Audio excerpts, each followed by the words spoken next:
السلام علیکم ورحمۃ اللہ وبرکاتہ۔ 18واں پارہ سورۃ المؤمنون۔ بسم اللہ الرحمن الرحیم۔ قد افلح المؤمنون الذین هم فی صلاتهم خاشعون والذین هم عن اللغو معرضون والذین هم للزکاة فاعلون۔ شروع کرتی ہوں اللہ کے نام سے جو بے انتہا مہربان نہایت رحم فرمانے والا ہے۔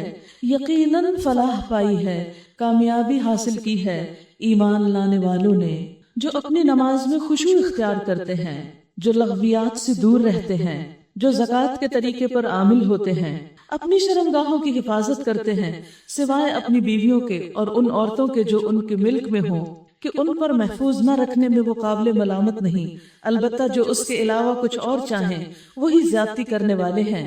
اپنی امانتوں اور اپنے عہد و پیمان کا وہ پاس رکھتے ہیں اور اپنی نمازوں کی محافظت کرتے ہیں، یہی لوگ وہ وارث ہیں جو میراث میں فردوس پائیں گے اور اس میں ہمیشہ رہیں گے، ہمیشہ۔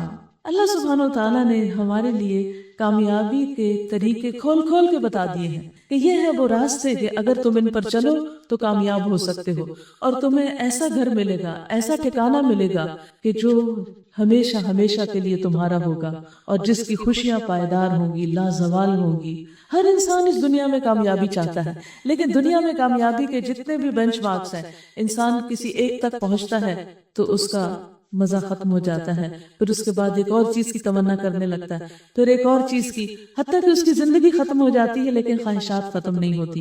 ہاں، جو شخص جنت تک پہنچ جائے پھر وہ جنت میں جا کر کبھی وہاں سے ٹلنا نہیں چاہے گا، اس سے آگے کوئی مقام ہی نہیں جس کی وہ تمنا کرے، کیونکہ اسی کے اندر اللہ سبحانہ وتعالیٰ اتنی ورائٹی رکھیں گے، اتنا کچھ ہر جمعے کو مزید عطا کریں گے کہ انسان اس اگلے ہفتے تک کے لیے صرف ان چیزوں کو ہی دیکھ دیکھ کر اور استعمال کر کے خوش ہوگا کہ اتنے میں مزید مل جائے گا اور پھر مزید مل جائے گا اور مزید مل جائے گا، تو انسان کی خوشیاں کہیں ختم ہی نہیں ہوگی۔ جبکہ دنیا میں جب کچھ مل جاتا ہے تو تھوڑی دیر کے لیے خوشی ہوتی ہے، اس کے بعد اس کی خامیاں نظر آنے لگتی، اس کے اندر پائے جانے والے کانٹے انسان کو چبھنے لگتے ہیں اور پھر انسان اس سے بددل ہو جاتا ہے، پھر کسی اور چیز کی تلاش میں نکل جاتا ہے اور انسان کی وہ ساری زندگی صرف تلاش اور مارا ماری میں ہی گزر جاتی ہے، انجوائے کرنے کا ٹائم کم ہی ہوتا ہے، جبکہ آخرت کی انجوائمنٹ ہمیشہ کے لیے۔ اس لیے ہمیں یہ سارے کام کرنے چاہیے کہ جن سے ہماری آخرت کی راہیں آسان ہوں۔ تو پہلی چیز جس کے لیے یہ بتایا گیا وہ کیا ہے کہ وہ اپنی نماز میں خشوع اختیار کرتے ہیں، ایمان لا کر نمازوں میں خشوع۔ رسول اللہ صلی اللہ علیہ وسلم نے فرمایا اللہ تعالیٰ نے 5 نمازیں فرض کی ہیں، جو ان کے لیے اچھی طرح وضو کرے گا، وقت پر نماز ادا کرے گا، اطمینان سے سجدے کرے گا، اطمینان سے رکوع کرے گا، یہ اطمینان جو ہے یہ لازم ہے، اور نماز میں خشوع و خضوع اختیار کرے گا تو اس کے لیے اللہ تعالیٰ کا وعدہ ہے کہ وہ اس کی مغفرت فرما دے گا، اور جو ایسا نہیں کرے گا اس کے لیے اللہ کا کوئی وعدہ نہیں، چاہے تو بخش دے اور چاہے تو عذاب دے۔ تو اس لیے نماز پڑھ کر بھی اگر سزا ہی ملنی ہے تو پھر ہمیں چوکنا ہونا چاہیے کہ وہ کون سی نماز ہے کہ جو واقعی ہمارے لیے کامیابی کا ذریعہ بن جائے۔ تو اس کی شرائط کیا ہے؟ اچھی طرح وضو، وقت پر نماز اور اطمینان سے رکوع اور سجود، اور اس کے علاوہ یہ کہ دھیان ہمارا اللہ سبحانہ تعالیٰ کی طرف ہو، اور صرف ظاہر میں ہی نہیں ہم ساکن ہوں، اندر بھی ہماری توجہ اللہ تعالیٰ کی طرف ہو۔ لیکن افسوس یہ کہ اس امت میں سب سے پہلے خشوع ہی اٹھایا گیا۔ آپ نے فرمایا کہ اس امت سے سب سے پہلے خشوع اٹھا لیا جائے گا، حتیٰ کہ تمہیں ایک بھی خشوع کرنے والا نظر نہیں آئے گا۔ انسان یہ تلاش کرے گا کہ میں کسی کو دیکھوں کہ اس کی نماز تو خشوع والی ہو، لیکن کہیں بھی یہ نظر نہیں آئے گا، کیونکہ ہر کوئی اتنی افراتفری اور جلدی میں ہوتا ہے اور دنیا بھر کے وسائل نماز میں یاد آتے ہیں، لہٰذا نماز میں تو دل کم ہوتا ہے اور نماز ختم کرنے اور بوجھ اتارنے کی فکر زیادہ ہوتی ہے۔ تو اس لیے جنت الفردوس پانے کے لیے ضروری ہے کہ ہم اپنی نمازوں کی طرف توجہ کریں۔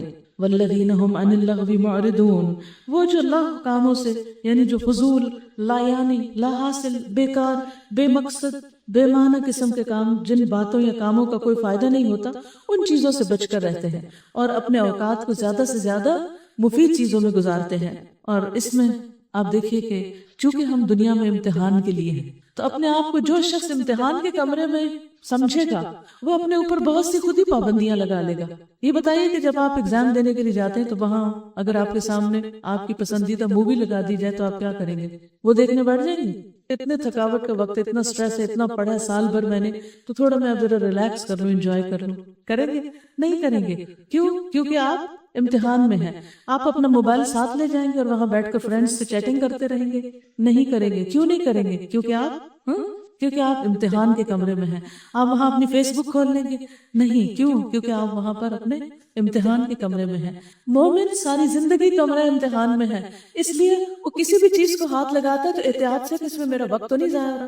وہ گھنٹوں ادھر ادھر آوارہ گردی نہیں کرتا. پہلے لوگ گلیوں بازاروں میں آوارہ گردی کرتے تھے، اب لوگ نیٹ پہ بیٹھ کے آوارہ گردی کرتے ہیں. ایک کلک کیا، وہاں سے کچھ اور پڑھ لیا، وہاں سے کسی اور طرف نکل گئے.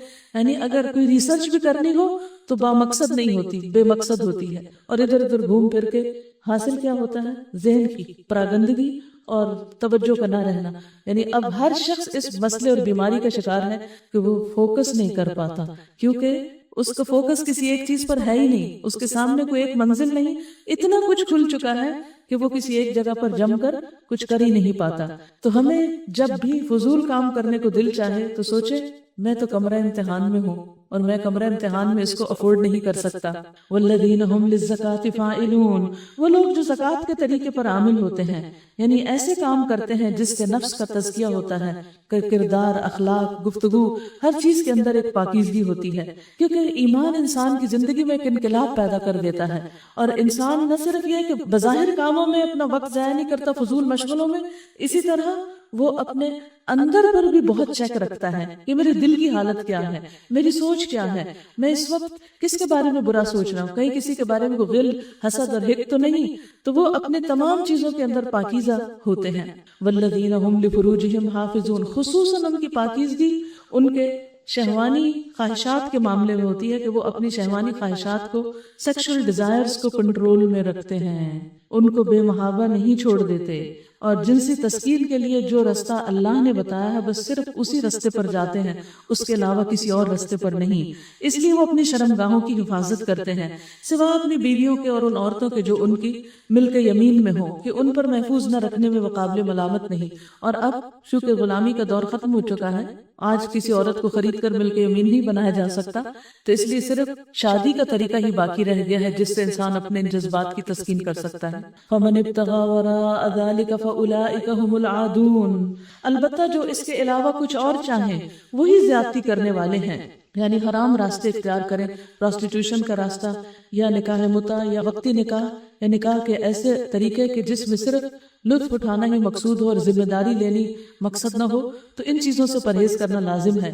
والذین هم لاماناتہم وعہدہم راعون، وہ جو اپنی امانتوں اور اپنے عہد و پیمان کا پاس رکھتے ہیں. امانت چاہے مال کی شکل میں ہو، چاہے راز کی شکل میں ہو، کسی کی بات کی شکل میں ہو، یا کسی ذمہ داری اور ڈیوٹی کی شکل میں ہو، ان سب چیزوں کو بہت احتیاط سے رکھتے ہیں. اور پھر یہاں دیکھیے صرف امانت نہیں، امانات کا لفظ استعمال ہوا ہے، یعنی ایک سے زیادہ، یعنی بہت ساری چیزوں میں امانت ہوتی ہے. وعہدہم راعون، اور اپنے عہدوں کی نگرانی کرتے ہیں جو انہوں نے اللہ اور بندوں کے ساتھ کیے ہوئے ہوتے ہیں. والذین هم علی صلواتہم یحافظون، اور وہ اپنی نمازوں کی حفاظت کرتے ہیں. پہلے خشوع کی بات کی، یہاں پر حفاظت کی بات کی. اول و آخر دونوں طرف نماز ہے، دونوں طرف نماز. اس لیے سب سے زیادہ ہمیں زندگی میں جس چیز کی فکر کرنی چاہیے وہ نماز ہے. اور حفاظت میں کیا چیز ہے؟ اوقات نماز، آداب نماز، اس کے ارکان، اجزاء، وضو کی فکر، اور نماز سے متعلق جتنی بھی چیزیں ہیں ان سب کی پوری پوری احتیاط، تاکہ نماز میں کوئی خلل نہ آئے. اولئک هم الوارثون، یہی لوگ وارث ہیں. الذین یرثون الفردوس، وہ فردوس کو وراثت میں پائیں گے. ہم فیہا خالدون، جس میں وہ ہمیشہ رہیں گے. تو جنت مومن کی وراثت ہے، اصل وراثت جنت ہے. رسول اللہ صلی اللہ علیہ وسلم نے فرمایا تم میں سے کوئی ایسا نہیں جس کے دو ٹھکانے نہ ہو، ایک جنت میں اور دوسرا جہنم میں. دونوں جگہ پلاٹ ملے ہوئے ہیں آپ کو. جب انسان مر جائے گا، دوزخ میں چلا جائے گا، تو جنت والے اس کے اس ٹھکانے کے وارث ہو جائیں گے، وہ اس پہ قبضہ کر لیں گے، اور اسی طرح ادروائز.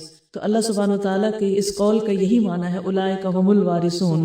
اور فردوس جو ہے وہ جنت کا اعلیٰ ترین مقام ہے جس کی چھت رب کریم کا عرش ہے، یعنی اس میں رب کا قرب بہت زیادہ ہے. پھر فرمایا وَلَقَدْ خَلَقْنَا الْإِنسَانَ مِنْ سُلَالَةٍ مِّن طِينٍ، پھر انسان کی تخلیق کے مراحل کو ذکر کیا گیا.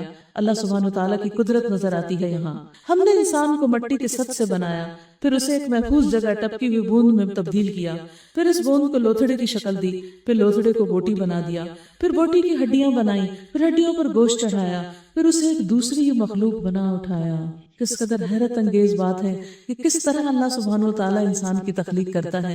کیا اللہ کے سوا کوئی اور خالق بھی ہے؟ ہرگز نہیں، کوئی نہیں جو ماں کے پیٹ میں اتنے مرحلوں سے گزار کر اتنا بہترین خوش شکل انسان تیار کرتا ہے۔ فتبارک اللہ احسن الخالقین، بہت ہی بابرکت ہے اللہ جو سب سے بہترین خالق ہے۔ ثم انکم بعد ذلک لمیتون، پھر اس کے بعد تم سب کو ضرور مرنا ہے، پھر قیامت کے روز یقیناً تم اٹھائے جاؤ گے۔ جیسے پیدا کیے گئے ایسے ہی موت دی جائے گی، پھر ایسے ہی موت کے بعد دوبارہ اٹھا لیے جاؤ گے۔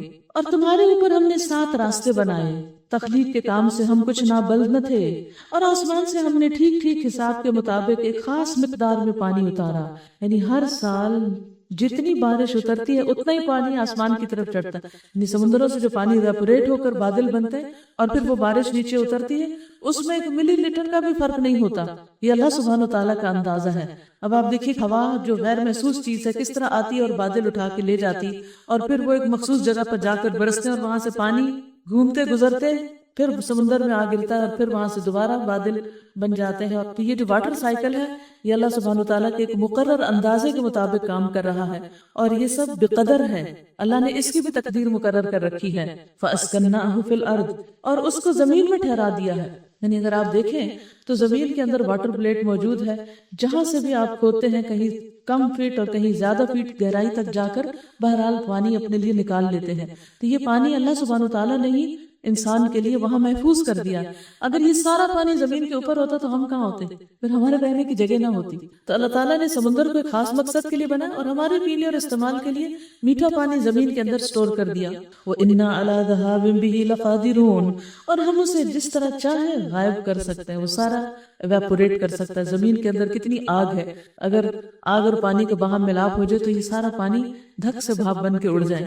وَأَنشَأْنَا لَكُمْ بِهِ جَنَّاتٍ مِّن نَخِيلٍ، پھر اس پانی کے ذریعے سے ہم نے تمہارے لیے کھجور اور انگور کے باغ پیدا کر دیے۔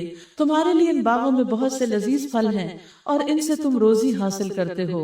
اور وہ درخت بھی ہم نے پیدا کیا جو طور سینا سے نکلتا ہے، تیل بھی لیے ہوئے اگتا ہے اور کھانے والوں کے لیے سالن بھی ہے۔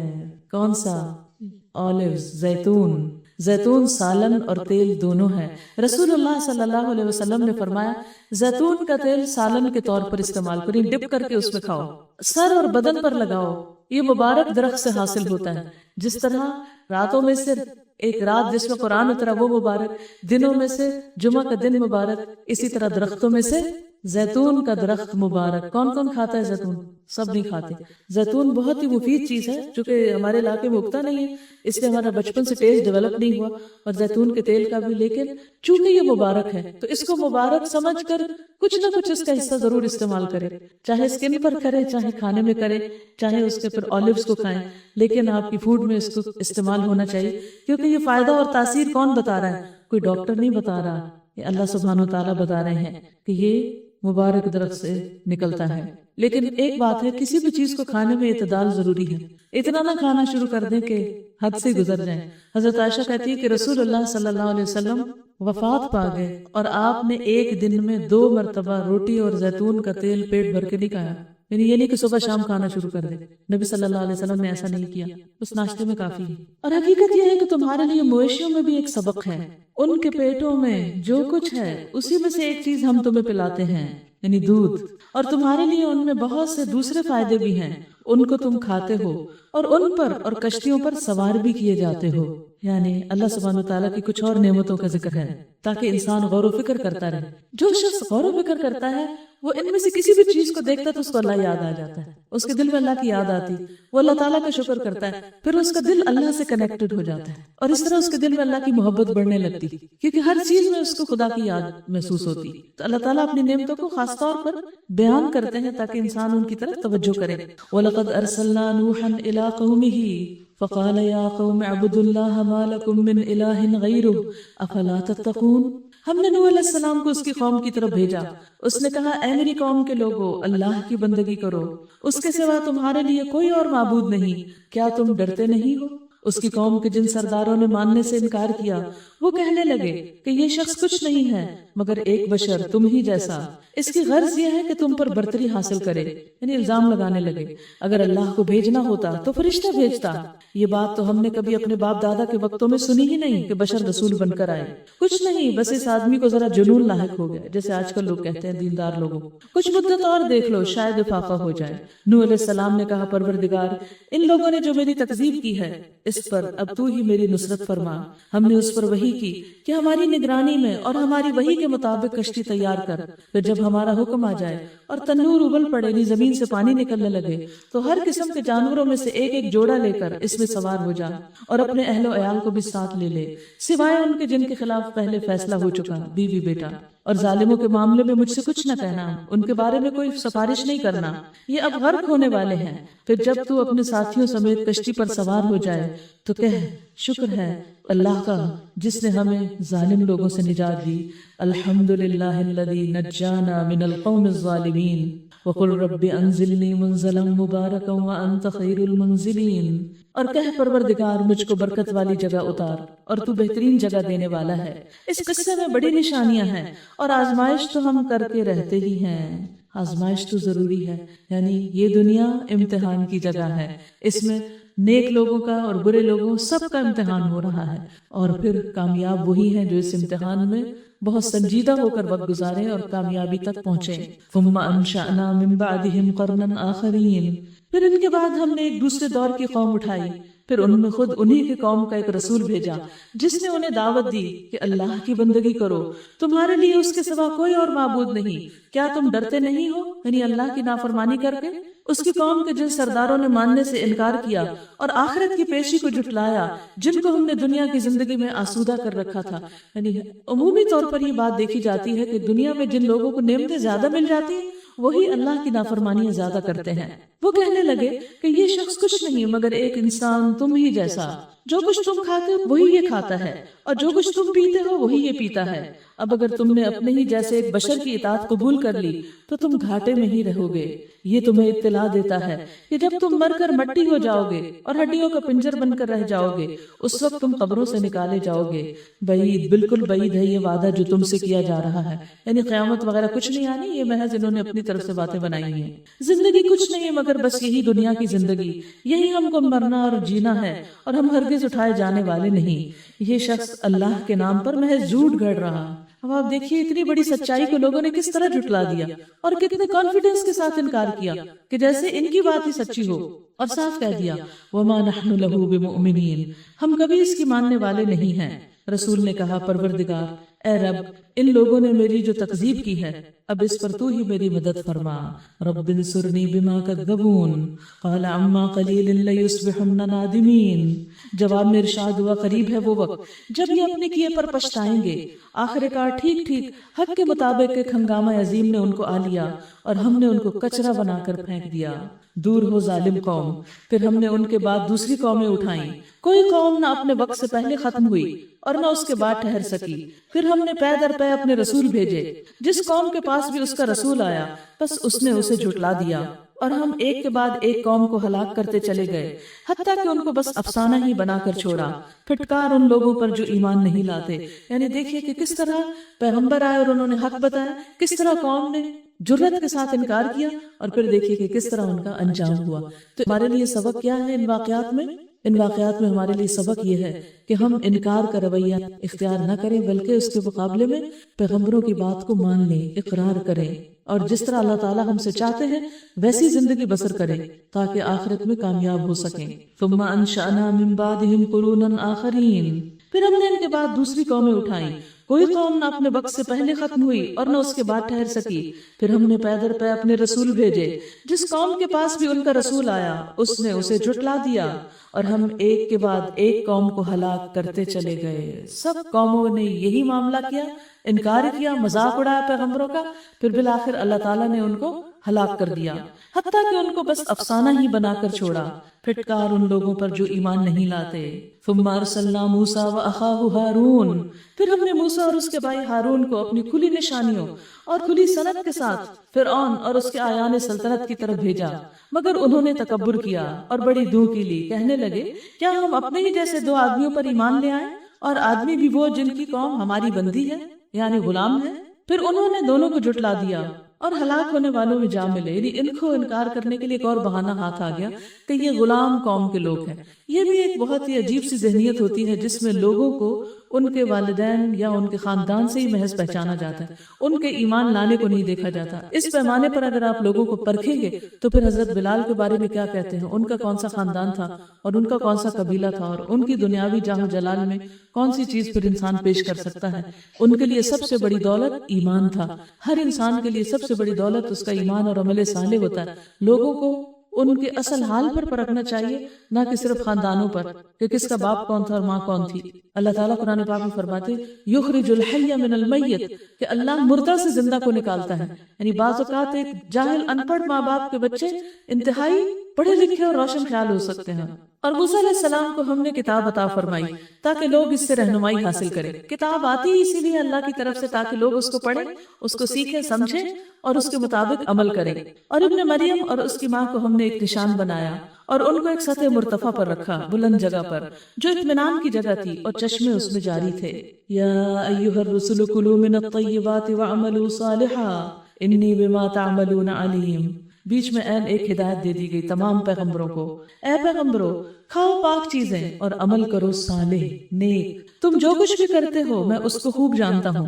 حقیقت یہ ہے کہ صاف ستھری غذا اور عبادت کا بہت گہرا تعلق ہے. انسان اگر اچھی غذا کھاتا ہے, صاف غذا, سادہ غذا کھاتا ہے تو اس کا اسٹمک اپسیٹ نہیں ہوتا, جس کے نتیجے میں اس کی نمازوں میں خشوع بھی ہوتا ہے, طویل قرات بھی ہو سکتی ہے اور تھکاوٹ بھی کم ہوتی. اس کے برعکس افطاری کے نام پر جب انسان علم غلم کھا لیتا ہے تو پھر تراویح میں وہ خشوع و خضوع نہیں ہو سکتا. اس لیے واچ یور افطاری, واچ یور فوڈ. کون سی چیز آپ کو نقصان دی, کس چیز کے بعد آپ کے جسم میں سستی پیدا ہوئی اور کون سی چیز آپ کے لیے طیب نہیں ہے, کیونکہ ہر طیب چیز ہر ایک کے لیے نہیں ہوتی طیب. ایک ہی چیز ایک کو بہت اچھی طرح سوٹ کرتی, وہی چیز دوسرا اس سے الرجک ہوتا ہے, اس کے لیے بعض اوقات وہی چیز ہلاکت کا باعث بن جاتی. مثلاً بعض نٹس جو ہیں وہ نہیں کھا سکتے, وہ اگر قریب سے بھی گزر جائیں تو ان کو اٹیک ہو سکتا ہے, ان کی جان تک کے لالے پڑ سکتے ہیں. تو اس لیے آپ صرف چیز کی ظاہری حالت کو نہ دیکھیں, یہ دیکھنے میں بڑی اچھی صاف ستھری لگ رہی, بہت خوبصورت لگ, نہیں, یہ دیکھیں کہ وہ آپ کو بھی سوٹ کرتی ہے یا نہیں کرتی. وَإِنَّ هَذِهِ أُمَّتُكُمْ أُمَّةً وَاحِدَةً وَأَنَا رَبُّكُمْ فَاتَّقُونِ. اور یہ تمہاری امت ایک ہی امت ہے اور میں تمہارا رب ہوں, بس تم مجھی سے ڈرو. فَتَقَطَّعُوا أَمْرَهُمْ بَيْنَهُمْ زُبُرًا كُلُّ حِزْبٍ بِمَا لَدَيْهِمْ فَرِحُونَ. مگر بعد میں لوگوں نے اپنے دین کو آپس میں ٹکڑے ٹکڑے کر لیا, ہر گروہ کے پاس جو کچھ ہے اسی میں وہ مگن ہے. یعنی فرقہ واریت میں پڑ گئے جس کی ہمیں ممانعت کی گئی ہے, جس سے روکا گیا ہے. حدیث میں آتا ہے اللہ تعالیٰ تمہارے لیے 3 باتوں کو پسند کرتا ہے کہ تم اس کی عبادت کرو, اس کے ساتھ کسی کو شریک نہ کرو اور اللہ کی رسی کو مل کر مضبوط تھامے رکھو اور تفرقہ نہ کرو.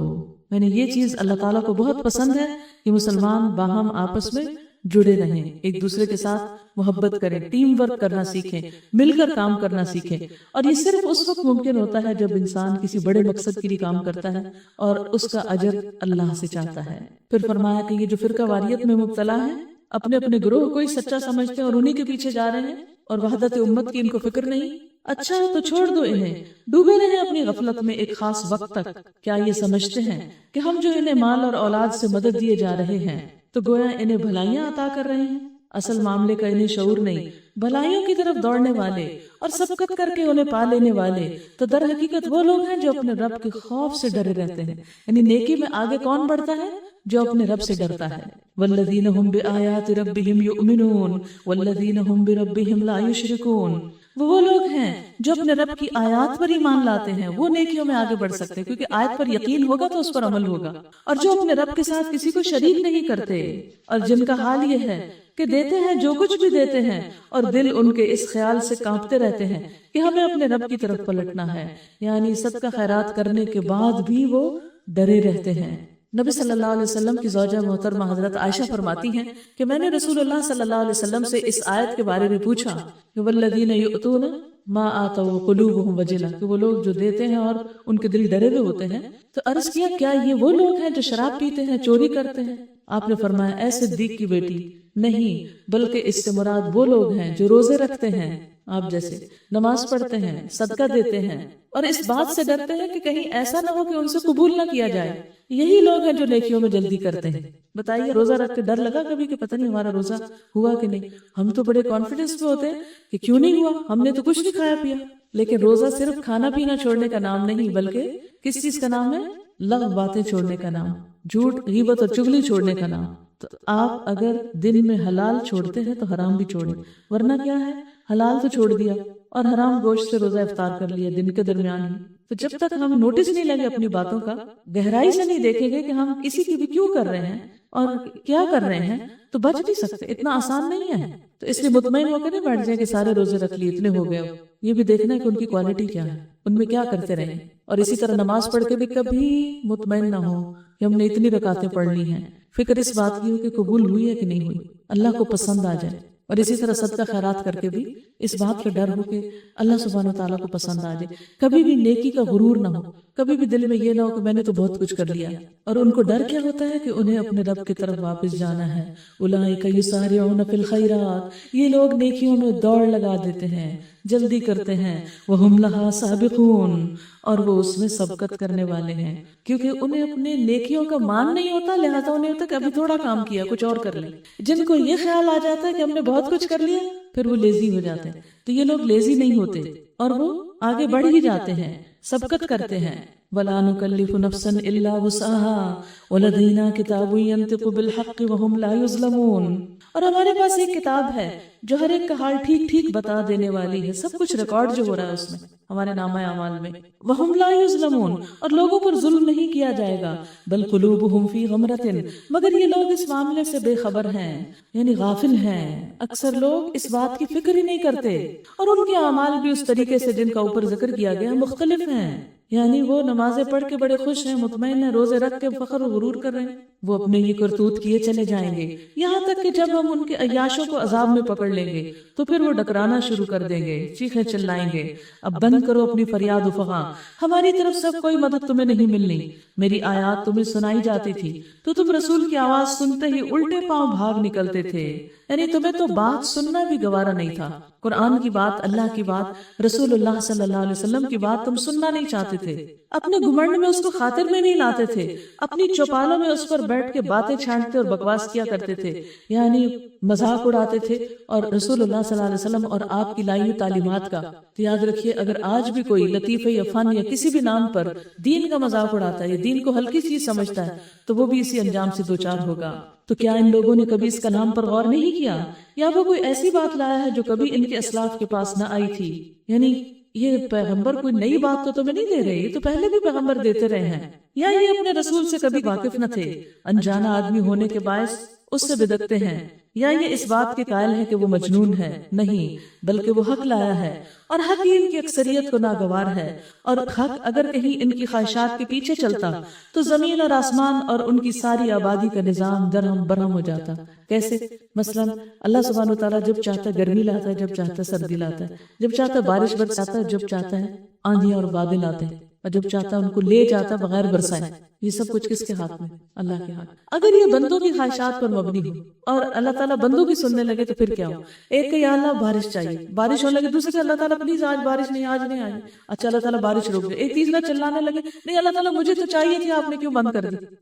اچھا ابھی رات نہیں ہونی چاہیے، ابھی میرا بہت کام باقی ہے، ابھی دن ہی چلے، ابھی صبح نہیں ہونی چاہیے، ابھی میری نیند پوری نہیں ہوئی، دوسرا کہ جلدی صبح ہو چکے، میرے کام پہ جانا ہے۔ اگر اللہ تعالیٰ بندوں کی سننے لگے دنیا کا نظام چلانے میں تو پھر دیکھیں کہ حالات کیا ہوتے ہیں، کیا بنے گا، کیا نتیجہ نکلے گا۔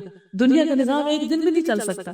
مثلا اللہ تعالیٰ نے نماز کا حکم دیا، روزے کا اور چیزوں کا، اب کچھ لوگوں کو یہ پسند نہیں، وہ کہ نہیں اللہ تعالیٰ یہ نہیں ہمیں چاہیے، ہمیں کچھ اور چاہیے۔ اچھا کچھ اور اللہ تعالیٰ لائے تو کچھ اور لوگ ہیں اللہ تعالیٰ ہمیں تو یہ نہیں چاہیے، کچھ اور چاہیے۔ اللہ تعالیٰ کچھ اور لے آئے تو پھر کچھ اور کہیں ہمیں تو یہ نہیں چاہیے تھا، ہمیں تو پہلا کوئی نماز روزے چاہیے تھا۔ تو پھر کیا ہو؟ کوئی دین باقی رہے؟ کچھ بھی باقی نہیں، نہ دین کا نظام نہ دنیا کا نظام، کچھ بھی نہیں چل سکتا. اس لیے بہت ضروری ہے ڈسپلن. کائنات میں بھی ڈسپلن ہو اور ہماری زندگیوں میں بھی ڈسپلن ہو. اس وقت بس کڑوا گھونٹ کر کے جو کچھ اللہ تعالیٰ کہتے ہیں پسند ہے یا نہیں اسے کرتے چلے جائیں، تاکہ کل اللہ تعالیٰ آپ سے راضی ہو جائے. ان بندوں نے مجھے راضی کر دیا تھا، آج میں انہیں راضی کرتا ہوں. نہیں، بلکہ ہم ان کا اپنا ہی ذکر ان کے پاس لائے ہیں اور وہ اپنے ذکر سے منہ موڑ رہے ہیں. کل بھی آپ کو یہی بتایا گیا تھا نا کہ اس قرآن میں آپ کا ذکر ہے. آج بھی اللہ تعالیٰ کیا فرماتے ہیں؟ یہ باتیں آپ ہی کی ہیں، ان میں آپ ہی کا ذکر ہے اور آپ اپنے ذکر سے منہ موڑ رہے ہیں. ام تسألہم خرجا فخراج ربک خیر وہو خیر الرازقین. کیا آپ ان سے کچھ مانگ رہے ہیں؟ تیرے لیے تیرے رب کا دیا ہی بہتر ہے اور وہ بہترین رازق ہے. تو ان کو سیدھے راستے کی طرف بلا رہا ہے. مگر جو لوگ آخرت کو نہیں مانتے وہ راہ راست سے ہٹ کے چلنا چاہتے ہیں، کیونکہ ان کو آخرت کی پکڑ کی فکر نہیں. اگر ہم ان پر رحم کریں اور وہ تکلیف جس میں آج کل یہ مبتلا ہے دور کر دیں تو یہ اپنی سرکشی میں بالکل ہی بہک جائیں گے. ان کا حال تو یہ ہے کہ ہم نے انہیں تکلیف میں مبتلا کیا، پھر بھی یہ اپنے رب کے آگے نہ جھکے اور نہ عاجزی اختیار کرتے ہیں.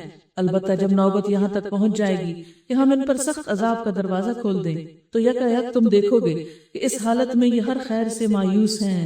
وَهُوَ الَّذِي أَنشَأَ لَكُمُ السَّمْعَ وَالْأَبْصَارَ وَالْأَفْئِدَةَ قَلِيلًا مَا تَشْكُرُونَ. وہ اللہ ہی تو ہے جس نے تمہیں سننے اور دیکھنے کی قوتیں دی اور سوچنے کو دل دیے، مگر تم لوگ کم ہی شکر گزار ہوتے ہو. کبھی اپنے دل کا شکر ادا کیا آج تک کہ اللہ تیرا شکر تو نے دل دیا جو دھڑک رہا ہے؟ اگر تو چاہے تو ابھی بند ہو سکتا، پھر میں کیا کروں؟ تو دنیا بھر کے ڈاکٹر بھی اس کو پمپ کر کے نہیں چلا سکتے. تو اللہ تعالیٰ شکوہ کریں کہ کم شکر کرتے ہو، تو ہمیں کیا کرنا چاہیے؟ اور زیادہ شکر ادا کرنا چاہیے. وہی ہے جس نے تمہیں زمین میں پھیلایا اور اسی کی طرف تم سمیٹے جاؤ گے. وہی زندگی بخشتا ہے، وہی موت دیتا ہے. گردش لیل و نہار اسی کے قبضہ قدرت میں ہے. کیا تمہاری سمجھ میں یہ بات نہیں آتی؟ مگر یہ لوگ وہی کچھ کہتے ہیں جو ان کے پیش رو کہہ چکے ہیں. یہ کہتے ہیں کہ کیا جب ہم مر کر مٹی ہو جائیں گے اور ہڈیوں کا پنجر بن کر رہ جائیں گے تو ہمیں پھر زندہ کر کے اٹھایا جائے گا؟ یعنی بس یہی بات ان کے دماغ میں گھس گئی ہے اور اس کی وجہ سے وہ آخرت کو مان نہیں رہے. ہم نے یہ بھی وعدے بہت سنے ہیں اور ہم سے پہلے باپ دادا بھی یہ سنتے رہے ہیں. یہ محض افسانہ ہے، پارینہ ہے، گزشتہ قصے ہیں. ان سے کہو بتاؤ اگر تم جانتے ہو کہ زمین اور اس کی ساری آبادی کس کی ہے؟ یہ ضرور کہیں گے اللہ کی. پھر کہو تم ہوش میں کیوں نہیں آتے؟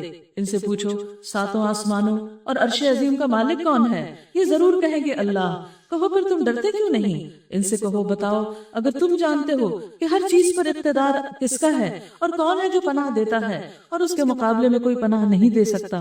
یہ ضرور کہیں گے کہ یہ بات تو اللہ ہی کے لیے ہے. کہو پھر کہاں سے تم کو دھوکا لگتا ہے؟ جو امر حق ہے وہ ہم ان کے سامنے لے آئے ہیں اور کوئی شک نہیں کہ یہ لوگ جھوٹے ہیں.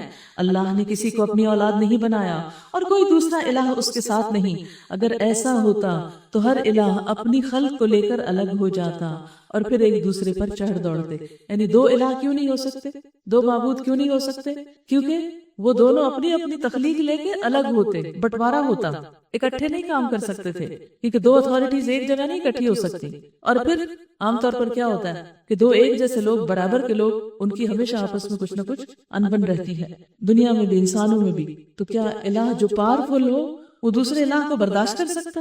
ہرگز نہیں. اسی لیے آپ دیکھیں کہ ایک عورت دو آدمیوں سے شادی نہیں کر سکتی کیونکہ مرد جو ہے پاورفل ہے، حاکم ہے. تو اگر اس کا واسطہ دو لوگوں سے تو وہ تو دو آپس میں ٹکراتے رہیں اور عورت بیچ میں ختم ہو جائے. یعنی دنیا میں بھی جہاں اتھارٹی کی بات ہے وہاں ایک ہی سنگل پرسن ہوتا ہے اتھارٹی میں. تو اسی طرح اس کائنات کا بھی ایک ہی رب ہے، دو نہیں ہو سکتے کیونکہ دو ایکول پاور جو ہے وہ ایک جگہ نہیں اکٹھی ہو سکتی. اگر ایسا ہوتا تو ہر الہ اپنی خلق کو لے کر الگ ہو جاتا، پھر وہ ایک دوسرے پر چڑھ دوڑتے. پاک ہے اللہ ان باتوں سے جو یہ لوگ بناتے ہیں، کھلے اور چھپے کا جاننے والا. وہ بالا تر ہے اس شرک سے جو یہ لوگ تجویز کر رہے ہیں. قل رب اما ترینی ما یوعدون رب فلا تجعلنی فی القوم الظالمین. دعا کیجئے اے ہمارے رب جس عذاب کی دھمکی ان کو دی جا رہی ہے وہ اگر میری موجودگی میں تو لائے تو اے میرے رب مجھے ان ظالم لوگوں میں شامل نہ کرنا. اور حقیقت یہ ہے کہ ہم تمہاری آنکھوں کے سامنے ہی وہ چیز لے آنے کی پوری قدرت رکھتے ہیں جس کی دھمکی ہم انہیں دے رہے ہیں. ادفع باللتی ہی احسن السیئہ. اے محمد صلی اللہ علیہ وسلم برائی کو اس طریقے سے دفع کیجئے جو بہترین ہو. یہ نبی صلی اللہ علیہ وسلم کے لیے بھی حکم ہے اور ہم سب کے لیے بھی. ہم جب امر بالمعروف اور نہی عن المنکر کرتے ہیں تو نہی عن المنکر بہت بھونڈے طریقے سے کرتے ہیں. پہلے تو وہ جو کوئی برائی کر رہا ہوتا ہے اس سے سخت نفرت شروع کر دیتے، پھر اس کے ساتھ ایک دل میں گرج رکھ لیتے، پھر اس کو تانے دینے شروع کر دیتے اور پھر اس کو ڈانٹ ڈپٹ کے بتا دیتے ہیں اور کہتے ہیں ہم نے بتا دیا اب تم جانو تمہارا کام جانا. ایسے تھوڑی. جب کوئی برا کر رہا ہو تو اس کے ساتھ پہلے ہمدردی کا سلوک کریں، اس کا ٹرسٹ بلڈ کریں، اس کو پھر اچھے طریقے سے سمجھائیں، صرف ڈیفینسو نہیں ہو جب وہ کوئی اپنی لاجک پیش کرے، بلکہ اس کے دل کو نیکی کی طرف مائل کرنے کی کوشش کریں، عمدہ اور احسن طریقے سے۔ یعنی کس کے مقابلے میں احسن طریقہ اختیار کرو؟ اپنے دشمنوں کے مقابلے میں۔ یا نبی صلی اللہ علیہ وسلم سے کہا جا رہا ہے نحن عالم بما یصفون، ہم جانتے ہیں کہ وہ جو بیان کرتے ہیں، یعنی جو بھی کچھ گھڑتے ہیں۔ وَقُلْ رَبِّ أَعُوذُ بِكَ مِنْ هَمَزَاتِ الشَّيَاطِينِ وَأَعُوذُ بِكَ رَبِّ أَنْ يَحْضُرُونَ، دعا کیجئے اے رب میں شیاطین کی اکساہٹوں سے تیری پناہ مانگتا ہوں، بلکہ اے میرے رب میں تو اس سے بھی تیری پناہ مانگتا ہوں کہ وہ میرے پاس بھی آئیں۔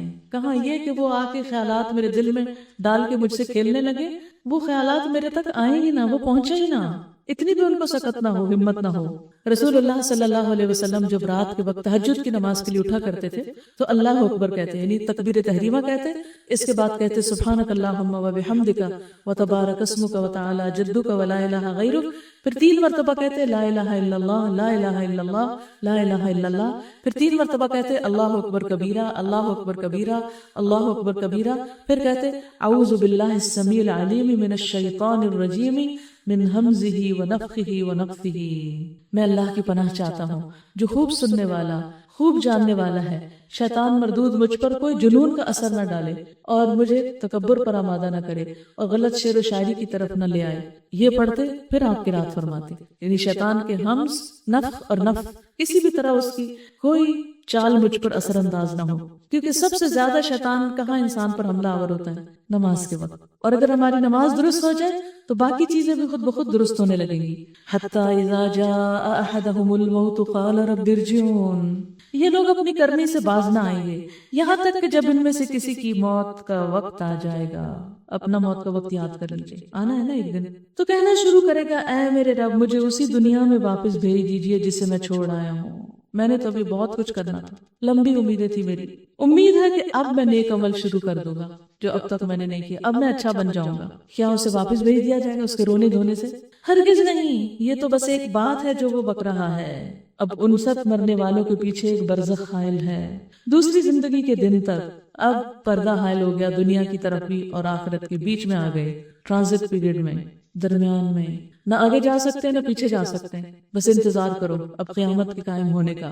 فَإِذَا نُفِخَ فِي الصُّورِ، پھر جب سور میں پھونک مار دی جائے گی، فَلَا أَنْصَابَ بَيْنَهُمْ يَوْمَئِذٍ وَلَا يَتَسَاءَلُونَ، پھر اس دن ان کے درمیان کوئی رشتہ نہ رہے گا، کوئی رشتہ، نہ ماں باپ، نہ بہن بھائی، نہ دوست، کوئی نہیں پہچانے گا۔ تصور کیجئے کسی ایسی جگہ کا جہاں آپ کو کوئی نہ جانتا ہو، کیسی گھبراہٹ ہونے لگتی تھوڑی دیر کے بعد، اور آپ کسی سے بھی بات کرنا چاہے وہ بات نہ سنے آپ کی، آپ پکارے کوئی آپ کی طرف متوجہ نہ ہو، کتنا مشکل وقت ہو، تو وہ ایک دوسرے کو پوچھیں گے بھی نہیں قیامت کے دن۔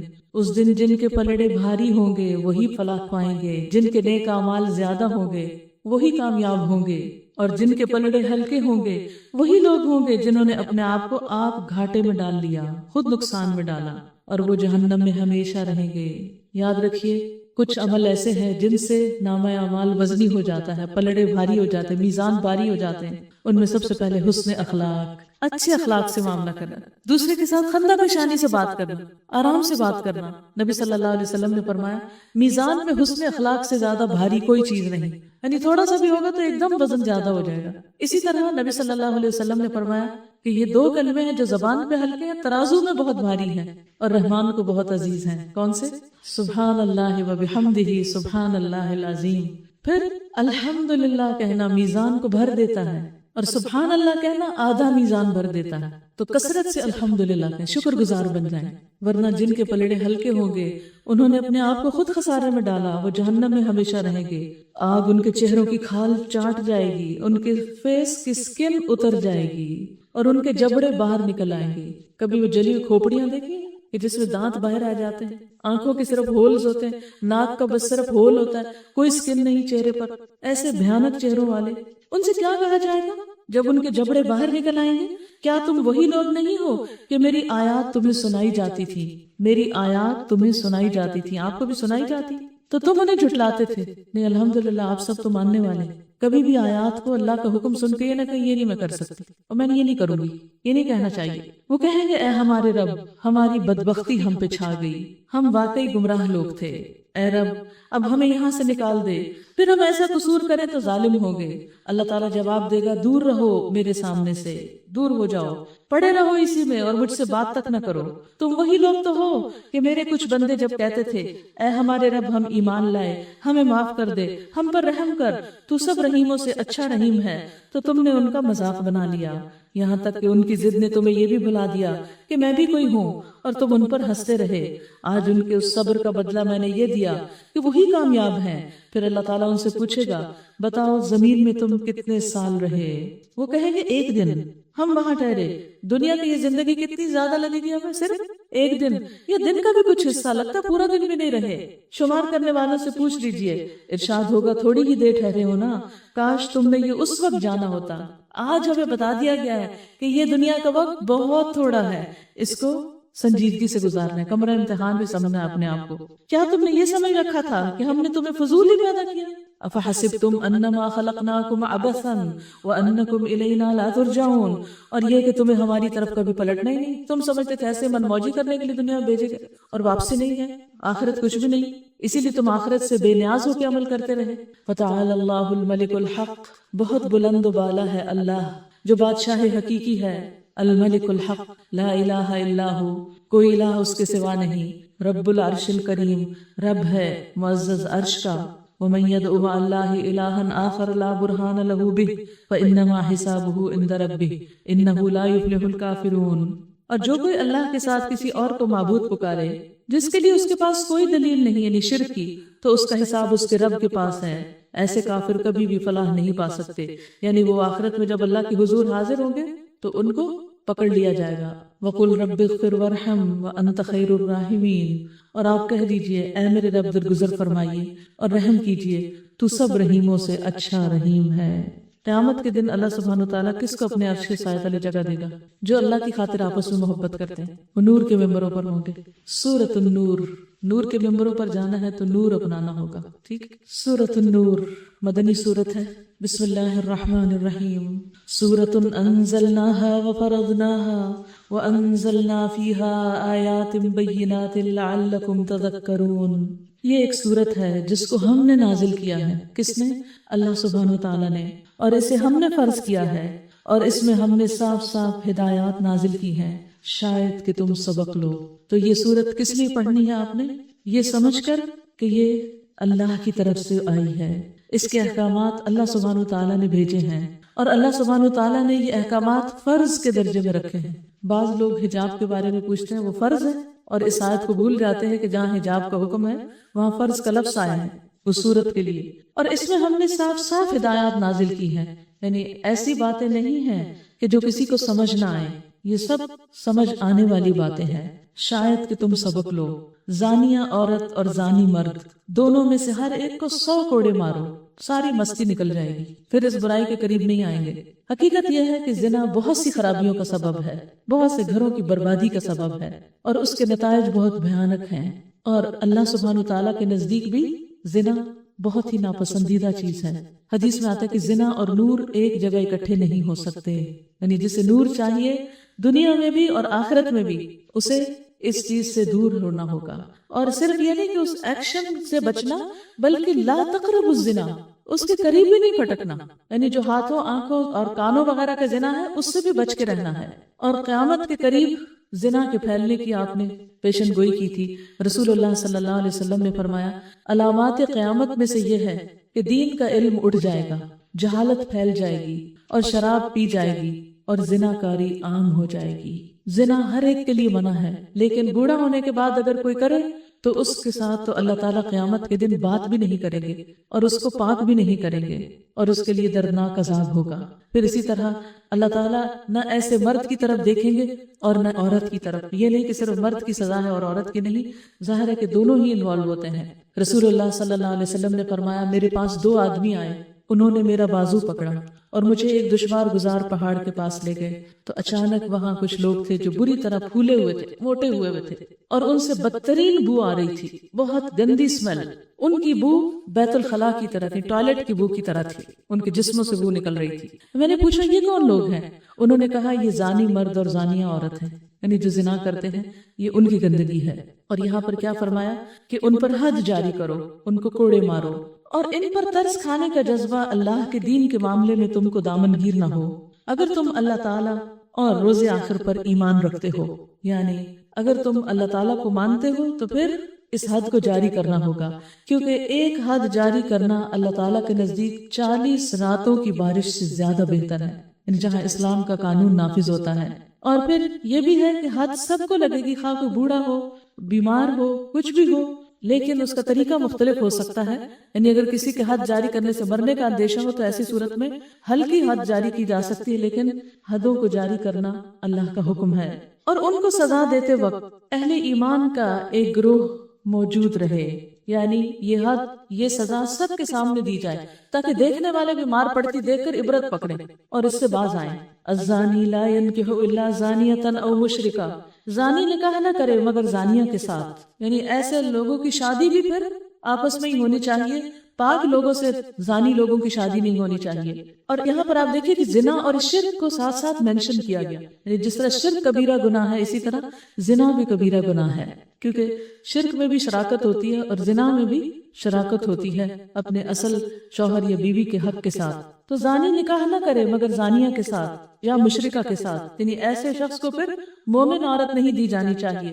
اور زانیہ کے ساتھ نکاح نہ کرے مگر زانی یا مشرک، یہ حرام کر دیا گیا ہے اہل ایمان پر۔ یعنی جب یہ بات ثابت ہو جائے کہ کوئی شخص واقعی زنا کرتا ہے یا اس پر حد جاری ہو جائے، اس شخص کا معاملہ کھل جائے، تو پھر اس کا نکاح پاک دامن عورت سے نہیں ہوگا۔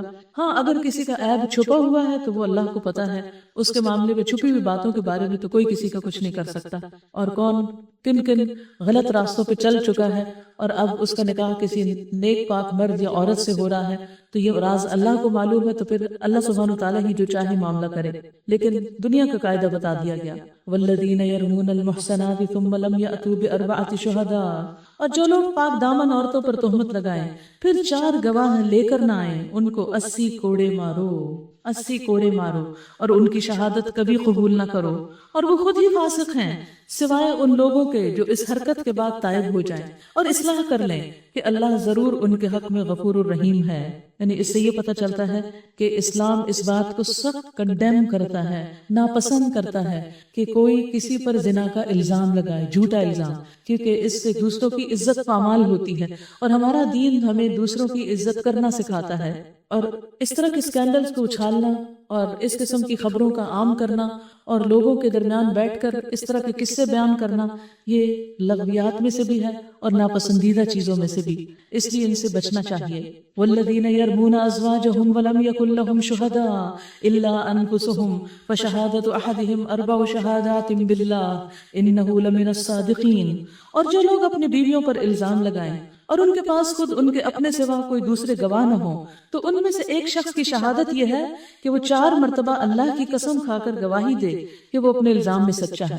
کیونکہ انسان کسی باہر کی لڑکی کو اگر برا کام کرتے دیکھتا ہے اور اس کے پاس گواہ نہیں ہے تو چپ کر جائے گا، لیکن اپنی بیوی کو اگر اپنی آنکھوں سے وہ زنا کرتے دیکھ رہا ہے تو وہ کیسے چپ کرے گا؟ تو اس کے لیے اللہ تعالیٰ نے ایک راستہ کھول دیا کہ پھر ایک شخص جو ہے وہ گواہی کے ساتھ قسمیں اٹھائے، کیونکہ قسمیں پھر دوسرے گواہوں کی قائم مقام ہو جائیں گی اور اس طرح معاملہ حل ہو جائے گا۔ تو کیسے گواہی ہوگی؟ کہ 4 مرتبہ اللہ کی قسم کھا کر گواہی دے کہ وہ اپنے الزام میں سچا ہے، اور 5ویں بار کہے کہ اس پر اللہ کی لعنت ہو اگر وہ اپنے الزام میں جھوٹا ہو۔ اور عورت سے سزا اس طرح ٹل سکتی ہے کہ وہ 4 مرتبہ اللہ کی قسم کھا کر شہادت دے کہ یہ شخص اپنے الزام میں جھوٹا ہے، اور 5ویں مرتبہ کہے کہ اس بندی پر اللہ کا غضب ٹوٹے اگر وہ اپنے الزام میں سچا ہو۔ تم لوگوں پر اللہ کا فضل اور اس کا رحم نہ ہوتا، اور یہ بات نہ ہوتی کہ اللہ بڑا التفات فرمانے والا اور حکیم ہے، فضل فرمانے والا ہے، تو بیویوں پر الزام کا معاملہ تمہیں بڑی پیچیدگی میں ڈال دیتا، یعنی پھر تمہاری زندگی دوبر ہو جاتی۔ تو اس کو قانون لیان کہتے ہیں، یعنی شوہر نے الزام لگایا، قسمیں بھی کھا لی، بیوی نے بھی جواباً اپنے اوپر سے الزام دھونے کے لیے قسمیں کھا لی، تو اس کے بعد کیا ہوتا ہے، دونوں کے درمیان نکاح ختم کر دیا جاتا ہے اور آئندہ کے لیے معاملہ ٹھپ، یعنی پھر اپنی اپنی راہ لے، کیونکہ ایسے دو لوگ اکٹھے نہیں رہ سکتے، کیونکہ شادی کا رشتہ ایک ٹرسٹ کا رشتہ ہوتا ہے جس کے اندر اگر شوہر کو بیوی پر شک ہے اور بیوی کو شوہر پر شک ہے تو زندگی حرام ہو جاتی ہے۔ تو اس لیے اللہ سبحانہ تعالیٰ نے یہ قانون دیا، ان الذین جاؤوا بالافک عصبۃ منکم، جو لوگ یہ بہتان گھڑ لائے ہیں وہ تمہارے اندر ہی کا ایک ٹولہ ہے، اس واقعے کو اپنے لیے شر نہ سمجھو بلکہ یہ بھی تمہارے لیے خیر ہی ہے، جس میں اس نے جتنا حصہ لیا اس نے اتنا ہی گناہ سمیٹا، اور جس شخص نے اس کی ذمہ داری کا بڑا حصہ اپنے سر لیا اس کے لیے تو عذاب عظیم ہے۔ یہاں اشارہ ہے واقع افک کی طرف۔ حضرت عائشہ رضی اللہ تعالیٰ عنہ حضور صلی اللہ علیہ وسلم کے ساتھ غزوہ بنو المصطلق میں گئی تھی۔ نبی صلی اللہ علیہ وسلم جب کبھی کہیں باہر جاتے تھے تو اپنی ازواج کے درمیان قرہ اندازی کرتے تھے اور پھر جس کے نام قرہ نکلتا اس کو اپنے ساتھ سفر پر لے جاتے تھے۔ جنگ کا موقع ہے لیکن حضرت عائشہ نبی صلی اللہ علیہ وسلم کی خاطر زینت اختیار کرنے کے لیے اپنے گلے میں ہار پہن کے جاتی، سونے کا ہار، سفر پر۔ تو بہرحال ہوا یہ کہ جب غزوے سے واپسی ہو رہی تھی تو ان کا ہار کھو گیا، رات کا وقت تھا، وہ اپنے کجاوے سے اتری اور جا کر ہار ڈھونڈنے لگی، اور ڈھونڈتے ڈھونڈتے ان کو دیر ہو گئی، ان کے ساتھ بھی کوئی نہیں تھا، کیونکہ عام طور پر جب کوئی جیولری گم ہوتی ہے تو پھر آپ پہلے خود ہی ڈھونڈتے ہیں، کسی اور کو ساتھ نہیں ملاتے کیونکہ آپ کو پتا ہوتا ہے شامت آنے والی۔ تو بہرحال انہوں نے اکیلے جا کے ہار ڈھونڈا، اتنے میں لشکر روانہ ہو گیا، اور ان کا جو کجاوا اٹھانے والے تھے انہوں نے سمجھا کہ حضرت عائشہ اندر ہی ہیں، انہوں نے پوچھا ہی نہیں، بات نہیں کی، اٹھایا رکھا اور چل دیے۔ سب لوگ مدینہ چلے گئے اور حضرت عائشہ ہار ڈھونڈ ڈھانڈ کر جب واپس آئیں تو اس جگہ پر کوئی بھی نہیں تھا۔ اب وہ ڈر گئی، وہیں پر انہوں نے کپڑا تانا اور لیٹ گئی، کیونکہ جب میں گم پاؤں گی تو لوگ مجھے ڈھونڈتے ہوئے آئیں گے۔ تو حضرت عائشہ اتنی عقل مند تھی کہ انہوں نے کہیں ادھر ادھر بھاگنا نہیں شروع کر دیا، اسی جگہ بیٹھ گئی۔ کبھی بھی زندگی میں اگر آپ گم جائیں، جیسے حرم میں لوگ گم جاتے ہیں یا کسی رش والی جگہ پر، تو جہاں سے گمے ہوں وہیں ٹھہر جائیں، ایک دوسرے کو نہ ڈھونڈنا شروع کر دیں۔ ہمارے ہوتا ہی ہے کہ ایک گمتا ہے دوسرا اس کو ڈھونڈتا ہے، پہلا دوسرے کو ڈھونڈ رہا ہوتا ہے اور کوئی کسی کو نہیں ڈھونڈ پاتا۔ تو بہرحال اتنے میں صفوان بن معطل جو ایک بہت ہی محترم صحابی تھے، وہ بعد میں ساز و سامان کو دیکھتے ہوئے کہ قافلے کے پیچھے کوئی چیز نہ رہ گئی ہو، وہاں سے گزرے تو دیکھا کہ حضرت عائشہ جو ہیں وہ وہاں سو رہی ہیں۔ تو انہوں نے حجاب کا حکم آنے سے پہلے ان کو دیکھ رکھا تھا، تو ایک دم جب ان کی نظر پڑی تو انہوں نے انا للہ و انا الیہ راجعون پڑھا اور اپنا کیمل جو تھا پاس لا کے بٹھا دیا۔ حضرت عائشہ خاموشی سے اس پہ سوار ہوئی، راستہ بھر کوئی بات نہیں کی اور یوں مدینہ چلی گئی۔ جو ہی مدینہ میں صفوان بن معطل داخل ہوئے اور پتہ چلا کہ حضرت عائشہ اس کجاوے پر آ رہی ہیں، تو عبداللہ بن ابی نے ایک جھوٹا الزام لگا دیا کہ نعوذ باللہ نبی کی بیوی اس شخص کے ساتھ انوالو ہو کر آئی ہیں اور انہوں نے زنا کیا ہے، زنا کا الزام لگا دیا۔ یہ خبر سب تک تو نہیں پہنچی لیکن چند ایک لوگوں کے درمیان میں تھی، منافقین تو آپس میں اس کو ڈسکس کر رہے تھے، لیکن مومنوں میں سے جو مخلص لوگ تھے 3-4 ایسے تھے جو ان کی باتوں میں آگے تھے۔ اب یہ خبر کوئی چھوٹی سی خبر نہیں تھی، اس نے سارے مدینہ کے اندر ایک سنسنی پھیلا دی اور اس بہتان کی افواہیں تقریباً 1 مہینے تک شہر میں اڑتی رہی، 1 مہینہ۔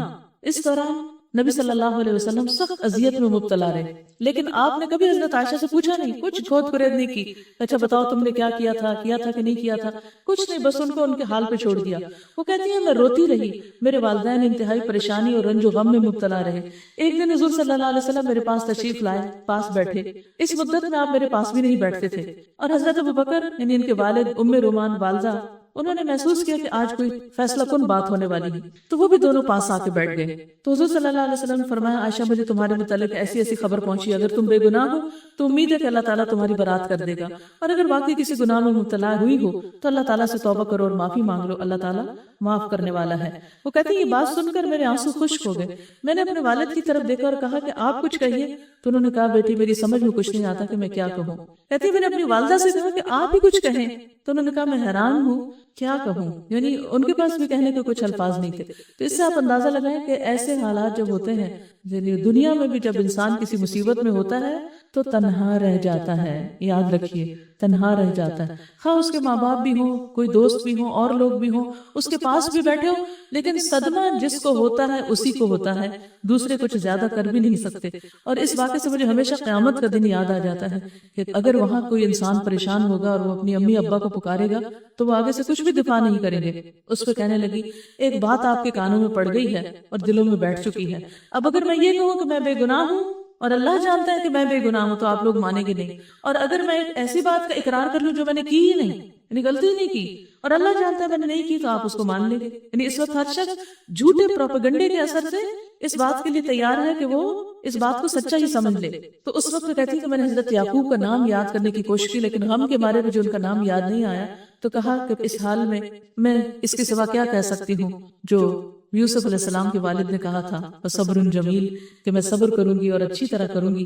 اور کب کہا تھا انہوں نے؟ جب بنیامین پہ چوری کا الزام لگا تھا اور حضرت یعقوب کو اس کی خبر ہوئی تھی. کہتے کہ یہ کہہ کہ میں منہ دوسری طرف کر لیا، لیٹ گئی اور اپنا رخ دوسری طرف پھیر لیا. اس وقت میں اپنے دل میں کہہ رہی تھی اللہ میری بے گناہی سے بالکل واقف ہے، وہ ضرور حقیقت کو کھول دے گا. لیکن کہتی کہ میں یہ نہیں جانتی تھی کہ اس طرح میرے حق میں یہ آیات اتریں گی جو قیامت تک پڑھی جاتی رہیں گی. اب ہوا یہ کہ یہی کیفیت تھی کہ نبی صلی اللہ علیہ وسلم پر وحی کی کیفیت طاری ہو گئی، یعنی اسی اسنا میں. اور نبی صلی اللہ علیہ وسلم پر یہ آیات جو یہاں سے شروع ہوتی ہیں یہ نازل ہوئی. اور اس میں آپ دیکھیں گے کہ کس طرح اللہ سبحانہ وتعالیٰ نے حضرت عائشہ کا دفاع کیا ہے جو اپنی مثال آپ ہے. اور جب آیات اتر چکی ہیں، صفائی ہو گئی، تو حضرت عائشہ کی والدہ نے کہا کہ تم حضور صلی اللہ علیہ وسلم کا شکریہ ادا کرو. تو کہنے لگی کہ میں اس وقت صرف اپنے رب کا شکر ادا کروں گی کیونکہ آپ میں سے کسی نے میرا کوئی ساتھ نہیں دیا. تو بہت بیٹی بھی تھی، بہت انٹیلیجنٹ، حاضر جواب بھی تھی. تو بہرحال حضرت عائشہ رضی اللہ تعالیٰ عنہ کی اس سے بہت سعادت اور ان کا بلند مقام نظر آتا ہے، اور کس طرح اللہ تعالیٰ نے دنیا میں ان کا دفاع کیا. اور اس واقعے میں ہمارے لیے بھی بہت سارے سبق ہیں کہ اگر کبھی آپ پر کوئی جھوٹا الزام لگے تو اس میں بہت ڈیفینسو نہ ہو، بہت اریٹیٹڈ نہ ہو، بہت زیادہ غصہ نہ کریں، اور بہت زیادہ آپے سے باہر نہ ہو، اور کسی پر ظلم نہ کریں، یعنی بدگمانی سے کام نہ لیں. اچھا فلاں نے یہ کہا ہوگا، فلاں نے کیا ہوگا، کیونکہ اس وقت انسان سب ٹیسٹ میں ہوتا ہے. اور کیا ٹیسٹ کیا جا رہا تھا کہ اس امتحان میں انسان کتنا سچا ہے، کتنا غیبت سے پرہیز کرتا ہے، کتنا الزام تراشی سے پرہیز کرتا ہے، کتنا یہ صبر کرتا ہے. یعنی انسان کی ساری اچھی کوالٹیز سامنے آ جاتی ہیں اور اس کے اندر کی جتنی خرابیاں وہ بھی سامنے آ جاتی ہیں. آزمائش سے اصل انسان باہر آتا ہے، جو ویسے ہم نے بہت سے پردوں میں چھپا رکھا ہوتا ہے، امتحان اس کو باہر لے آتا ہے. تو حضرت عائشہ کا، حضور صلی اللہ علیہ وسلم کا، ان کے والدین سب کا کردار سامنے آتا ہے، پورے مسلمان معاشرے کا کردار سامنے آتا ہے کہ کس حال میں انہوں نے یہ دن گزارے. تو اسی لیے اللہ تعالیٰ فرماتے ہیں جو لوگ یہ بہتان گھڑ لائے ہیں وہ تمہارے اندر کا ہی ٹولہ ہے، یعنی تمہارے ہی بیچ میں سو کالڈ مسلمز ہیں. اس واقعے کو اپنے حق میں شر نہ سمجھو، بلکہ یہ بھی تمہارے لیے خیر ہی ہے. جس نے اس میں جتنا حصہ لیا اس نے اتنا ہی گناہ سمیٹا، اور جس شخص نے اس کی ذمہ داری کا بڑا حصہ اپنے سر لیا، یعنی عبداللہ بن ابی، اس کے لیے تو عذاب عظیم ہے. جس وقت تم لوگوں نے اسے سنا تھا اس وقت کیوں نہ مومن مردوں اور مومن عورتوں نے اپنے آپ سے نیک گمان کیا.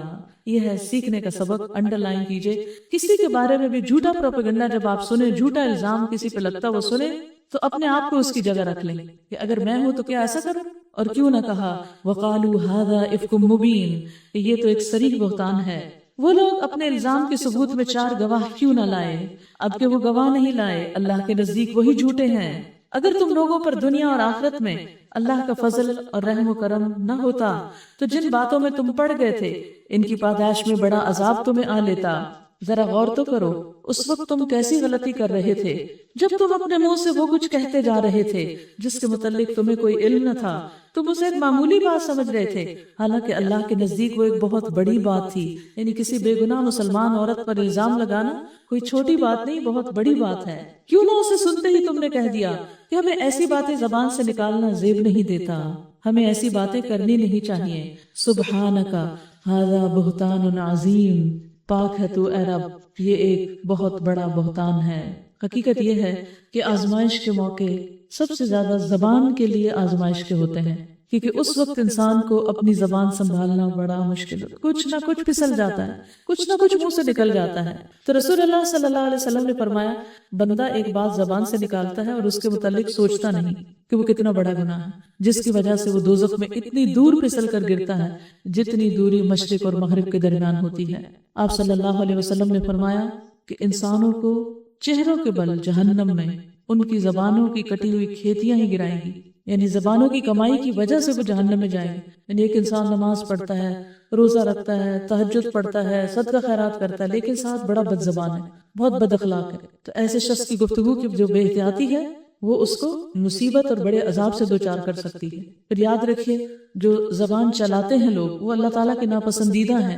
رسول اللہ صلی اللہ علیہ وسلم نے فرمایا مجھے سب سے زیادہ مبغوض جن سے آپ نفرت کرتے ہیں، یعنی نبی صلی اللہ علیہ وسلم کن لوگوں سے نفرت کرتے تھے، اور سب سے زیادہ میری مجلس سے دور وہ لوگ ہیں جو زیادہ باتیں کرنے والے، دیکھیے یہاں زیادہ بولنے والے، بلا سوچے سمجھے بغیر احتیاط کے بولنے والے، اللہ اکبر، اور تکبر کرنے والے، ایسے لوگ نبی صلی اللہ علیہ وسلم اپنی مجلس میں پسند ہی نہیں کرتے تھے۔ تو اس لیے ہمیں بھی اپنی زبانیں سنبھال لینی چاہیے، خصوصاً جب کوئی مصیبت آفت کا وقت ہو۔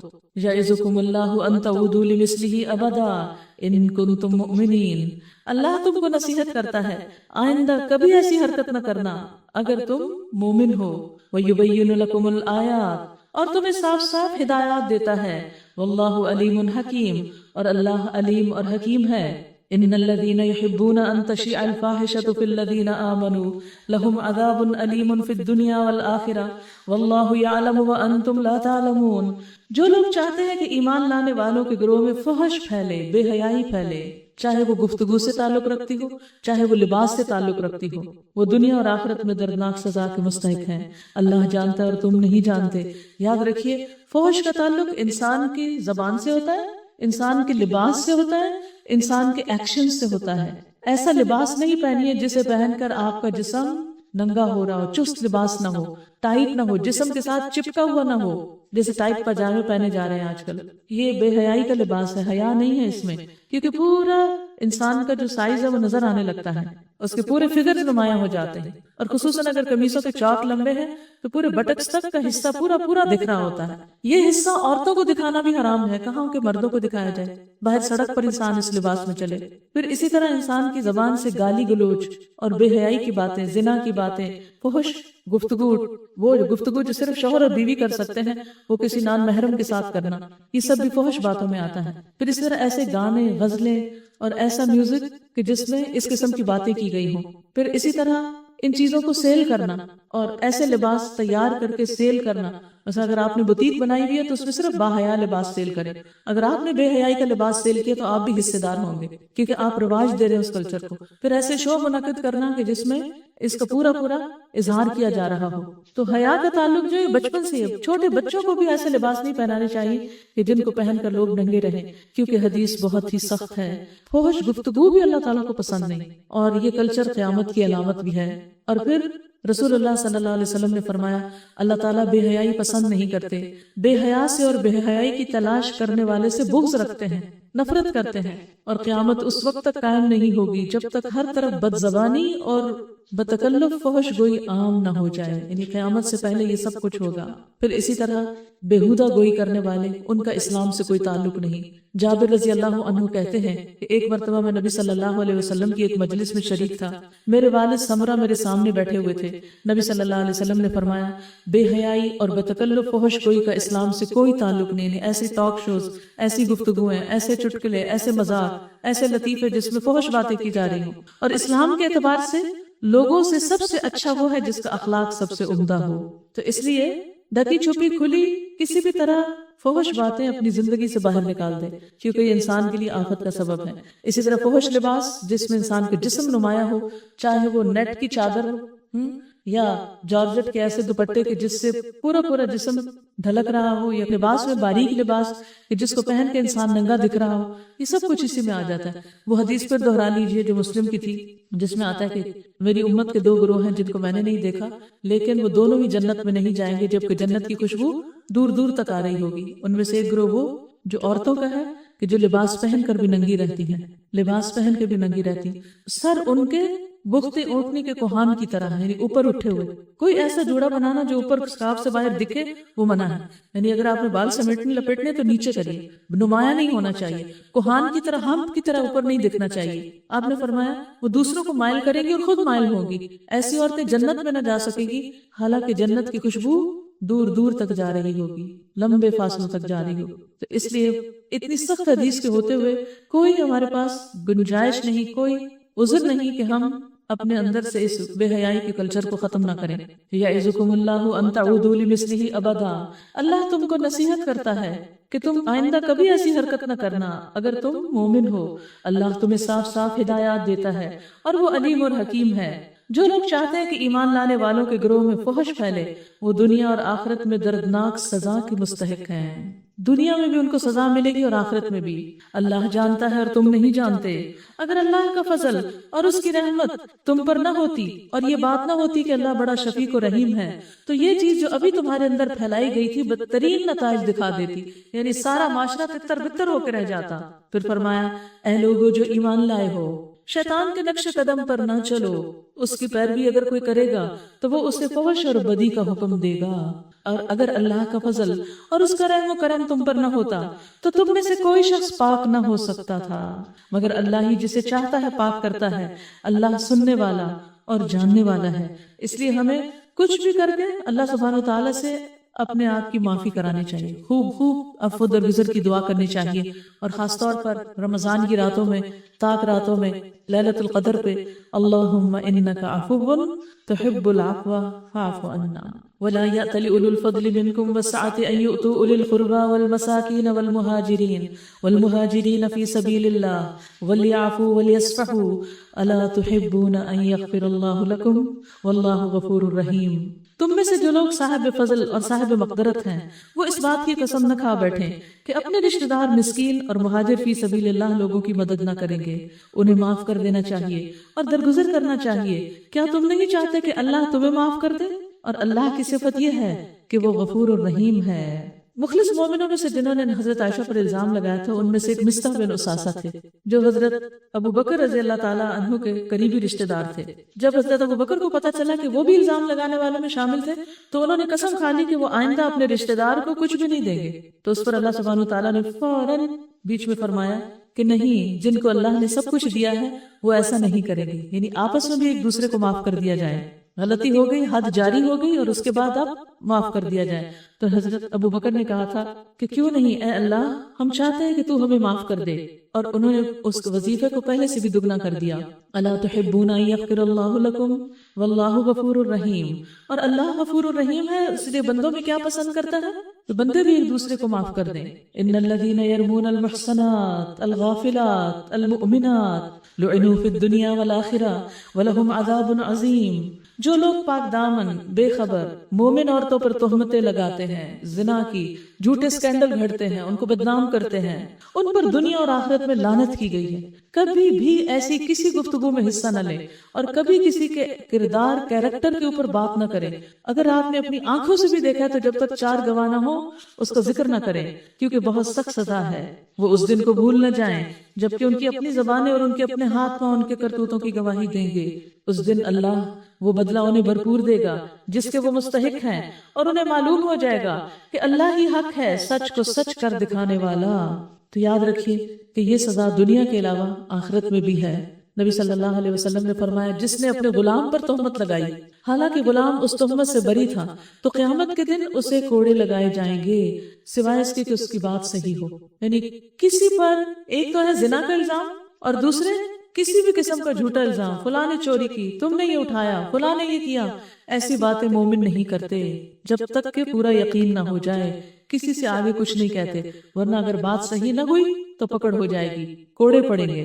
دنیا سے کوئی بچ بھی گیا، چھٹ بھی گیا تو قیامت کے دن اس کی پکڑ ہو جائے گی. الخبیثات للخبیثین والخبیثون للخبیثات. خبیث عورتیں خبیث مردوں کے لیے اور خبیث مرد خبیث عورتوں کے لیے. پاکیزہ عورتیں پاکیزہ مردوں کے لیے اور پاکیزہ مرد پاکیزہ عورتوں کے لیے. یعنی اصول یہی ہے. ہاں اگر اس کے خلاف ورزی کوئی کرے تو اس کی مرضی. ان کا دامن پاک ہے ان باتوں سے جو بنانے والے بناتے ہیں، ان کے لیے مغفرت اور رزق کریم ہے. اور طیبات اور خبیثات سے مراد باتیں بھی کی گئی، یعنی کہ خبیثات سے مراد خبیث کلمات اور طیبات سے مراد طیب کلمات. یعنی کسی کو برا کہنے سے کوئی برا ہو نہیں جاتا اور کسی کو نیک کہنے سے کوئی نیک ہو نہیں جاتا، لیکن بات کہنے والے کے اوپر ہی آ پڑتی. اگر آپ اچھی بات کرتے ہیں تو وہ آپ کی شخصیت کی عکاس ہے، اور اگر آپ خبیث باتیں کرتے ہیں تو آپ اسی سے پہچانے جائیں گے. You are known for that. پھر فرمایا یا ایھا الذین آمنوا لا تدخلوا بیوتا غیر بیوتکم. اے لوگوں جو ایمان لائے ہو اپنے گھروں کے سوا دوسروں کے گھروں میں داخل نہ ہوا کرو. حتی تستأنسوا وتسلموا علی اہلھا. جب تک کہ گھر والوں کی رضا نہ لے لو، جب تک وہ راضی نہ ہو، یعنی بن بلائے مہمان مت بنو، اور گھر والوں پر سلام نہ بھیج لو، یہ طریقہ تمہارے لیے بہتر ہے، توقع ہے کہ تم اس کا خیال رکھو گے، امید ہے کہ خیال رکھو گے. سن رہے؟ پھر وہاں اگر کسی کو نہ پاؤ تو داخل نہ ہو جب تک کہ تم کو اجازت نہ دے دی جائے، اور اگر تم سے کہا جائے واپس چلے جاؤ تو واپس ہو جاؤ. یہ تمہارے لیے زیادہ پاکیزہ طریقہ ہے. جو کچھ تم کرتے ہو اللہ اسے خوب جانتا ہے. ہمارا کیا طریقہ ہے؟ ہم بغیر اطلاع کے سرپرائز دینے دوسروں کے گھر عین دوپہر کو پہنچ جاتے ہیں جب وہ سو رہے ہوتے ہیں، خوب بیلز بجاتے ہیں. اگر کوئی نہ کھولے تو خود ہی گیٹ کھول دیتے ہیں، ہاتھ ڈال کے کسی طرح، پھر آ کے اندر کا دروازہ کھٹکھٹاتے ہیں. پھر کوئی نہ کھولے تو کھڑکیوں سے آوازیں تو کہتے لگتا کوئی ہے جان کے نہیں کھولتے. اور پھر بھی کوئی نہ کھولے تو گھر جا کے فون کرے اور خوب خوب سناتے ہیں. اور اگر موبائل پاس ہو تو باہر سے سنا دیتے ہیں، گاڑی میں بیٹھتے بے نت سناتے ہیں. ایسی کہ ساری زندگی یاد رکھیں. یہ ہے ہمارا کلچر. اور اس کے برعکس قرآن کیا کہہ رہا ہے؟ پہلے اپوائنٹمنٹ لو، اجازت لو، مانوس کرو، جا کر بھی پھر نوک کرو، پھر بولو، پھر سلام کرو، پھر داخل ہو.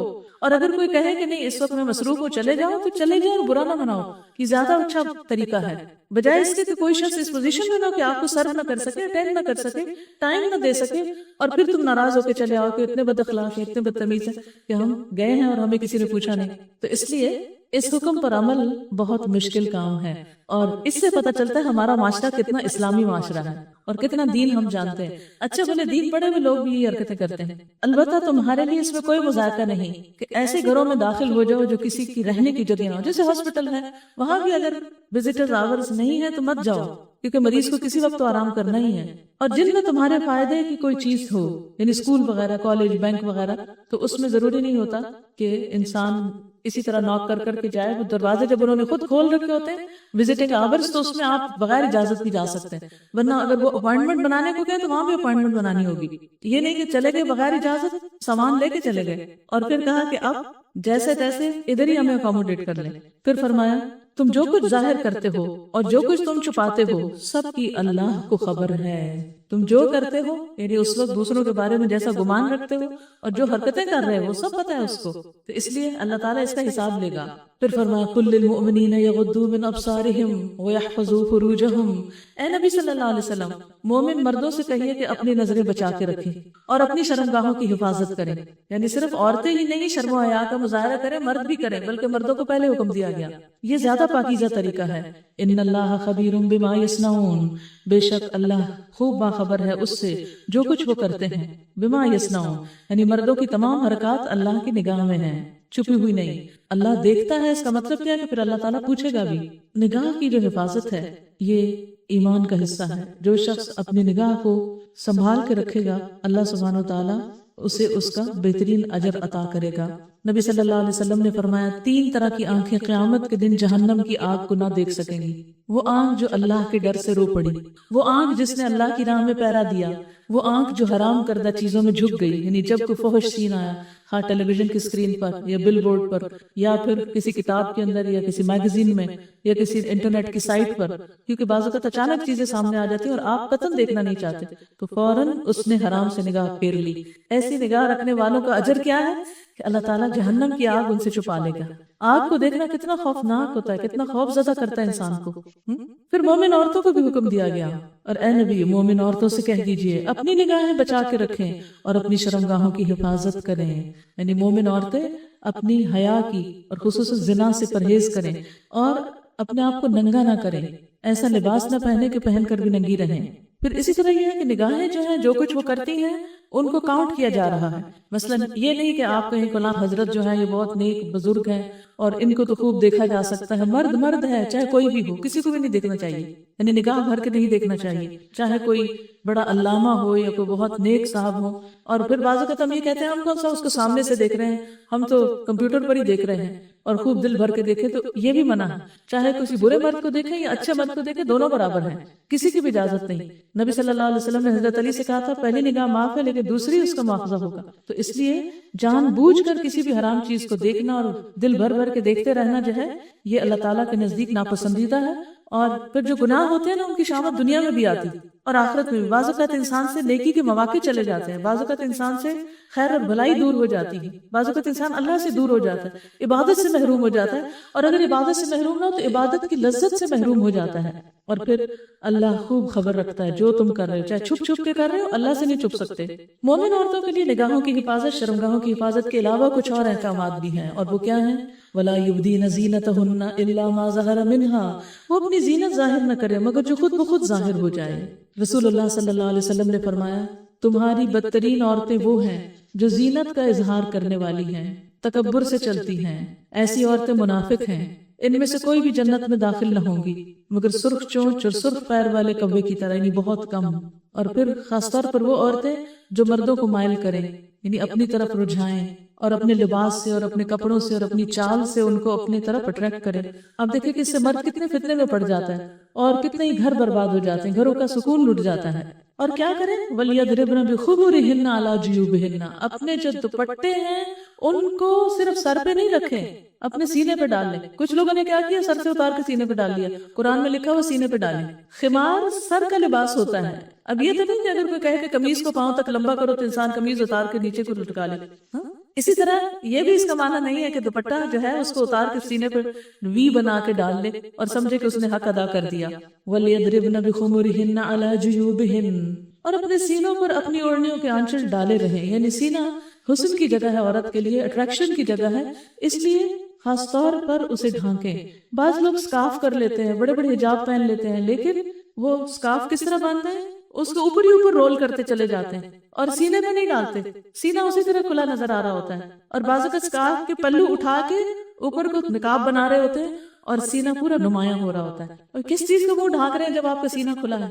اللہ کے صریح حکم کی نافرمانی کر رہے ہیں۔ میں آپ سب کو یہ ہوم ورک دوں گی کہ جا کے اپنا سکارف شیشے کے سامنے، ڈریسنگ ٹیبل کے سامنے کھڑے ہو کر پہن کر دیکھیں، نکلتے وقت دیکھیں کہ کہیں آپ کے سینے کے خم تو نظر نہیں آ رہے اس میں۔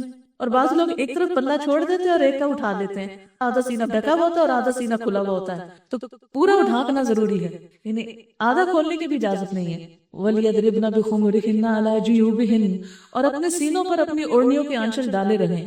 وَلَا يُبْدِينَ زِينَتَهُنَّ إِلَّا لِبُعُولَتِهِنَّ، اور بناؤ سے ظاہر ظاہر نہ کریں مگر ان لوگوں کے سامنے، شوہر، باپ، شوہروں کے باپ یعنی سسر، اپنے بیٹے، شوہروں کے بیٹے یعنی سوتیلے بیٹے، بھائی، بھائیوں کے بیٹے، بھتیجے، بہنوں کے بیٹے، بھانجے، اپنے میل جول کی عورتیں یعنی نیک عورتیں جو ہیں، اپنے مملوک یعنی مملوک سے مراد غلام، وہ زیر دست مرد جو کسی اور قسم کی غرض نہ رکھتے ہوں، اس سے مراد نوجوان، ڈرائیور، بیرہ وغیرہ نہیں ہیں، اور وہ بچے جو عورتوں کی پوشیدہ باتوں سے ابھی واقف نہ ہوئے ہوں، وہ چھوٹے بچے جب وہ جوان ہونے لگے یا انہوں نے موویز دیکھ دیکھ کر عورتوں کے سب راز جان لی ہوں تو پھر ان چھوٹوں سے بھی حجاب کرنا چاہیے، اور وہ اپنے پاؤں زمین پر مارتی ہوئی نہ چلے، جو زینت انہوں نے چھپا رکھی ہو اس کا علم لوگوں کو ہو جائے، یعنی چال میں وقار ہو، ایسی 5 انچ کی ہیل نہ پہنے کہ جس سے خواہ دوسروں کی نظروں میں آ جائے، اور ٹک ٹک جو ہے وہ بازار میں سنائی نہیں دی جانی چاہیے، جوتا خاموش ہونا چاہیے۔ اس کا یہ مطلب نہیں کہ اگر ہیل نہیں پہنی تو دوسری طرح آپ بے شک پاؤں کھسکار کے چلے، نہیں، پاؤں کو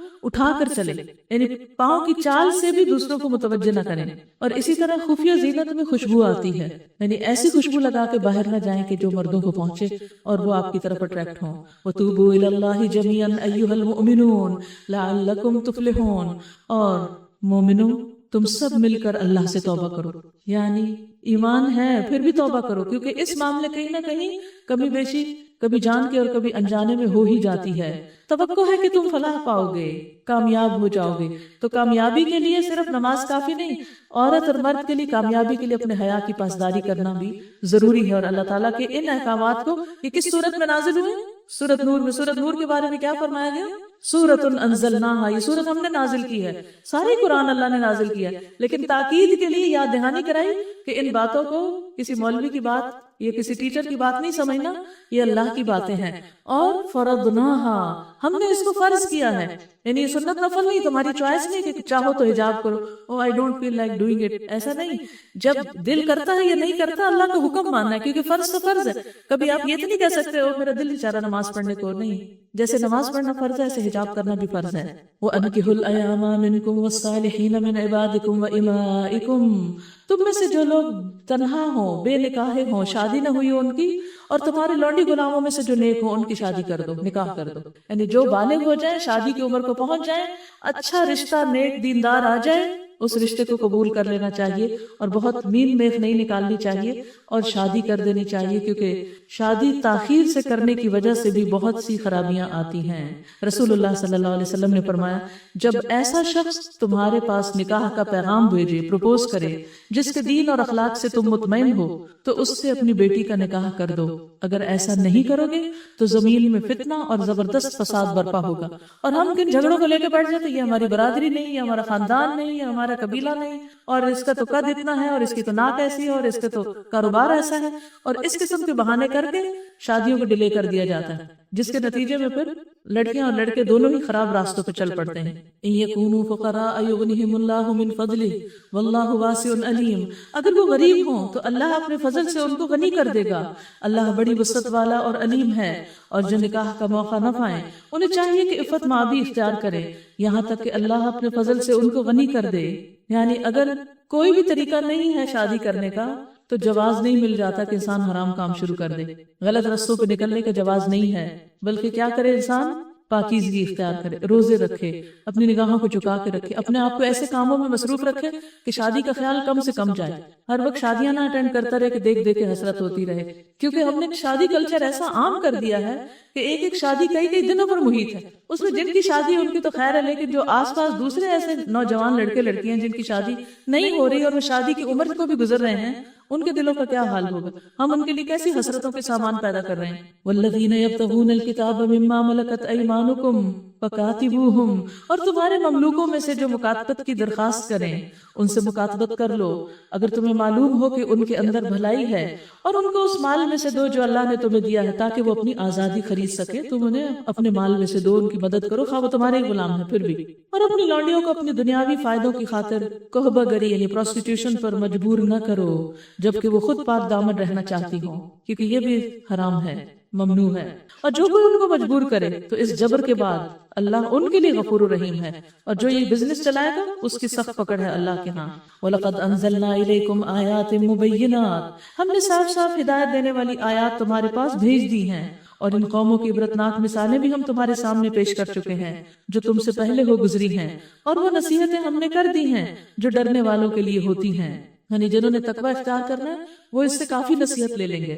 اللہ نور السماوات والارض مثل نورہ کمشکاۃ فیہا مصباح، المصباح فی زجاجہ، الزجاجۃ کأنہا کوکب دری یوقد من شجرۃ مبارکۃ زیتونۃ لا شرقیۃ ولا غربیہ یکاد زیتها یضیء ولو لم تمسسہ نار نور علی نور یہدی اللہ لنورہ من یشاء ویضرب اللہ الامثال للناس واللہ بکل شیء علیم۔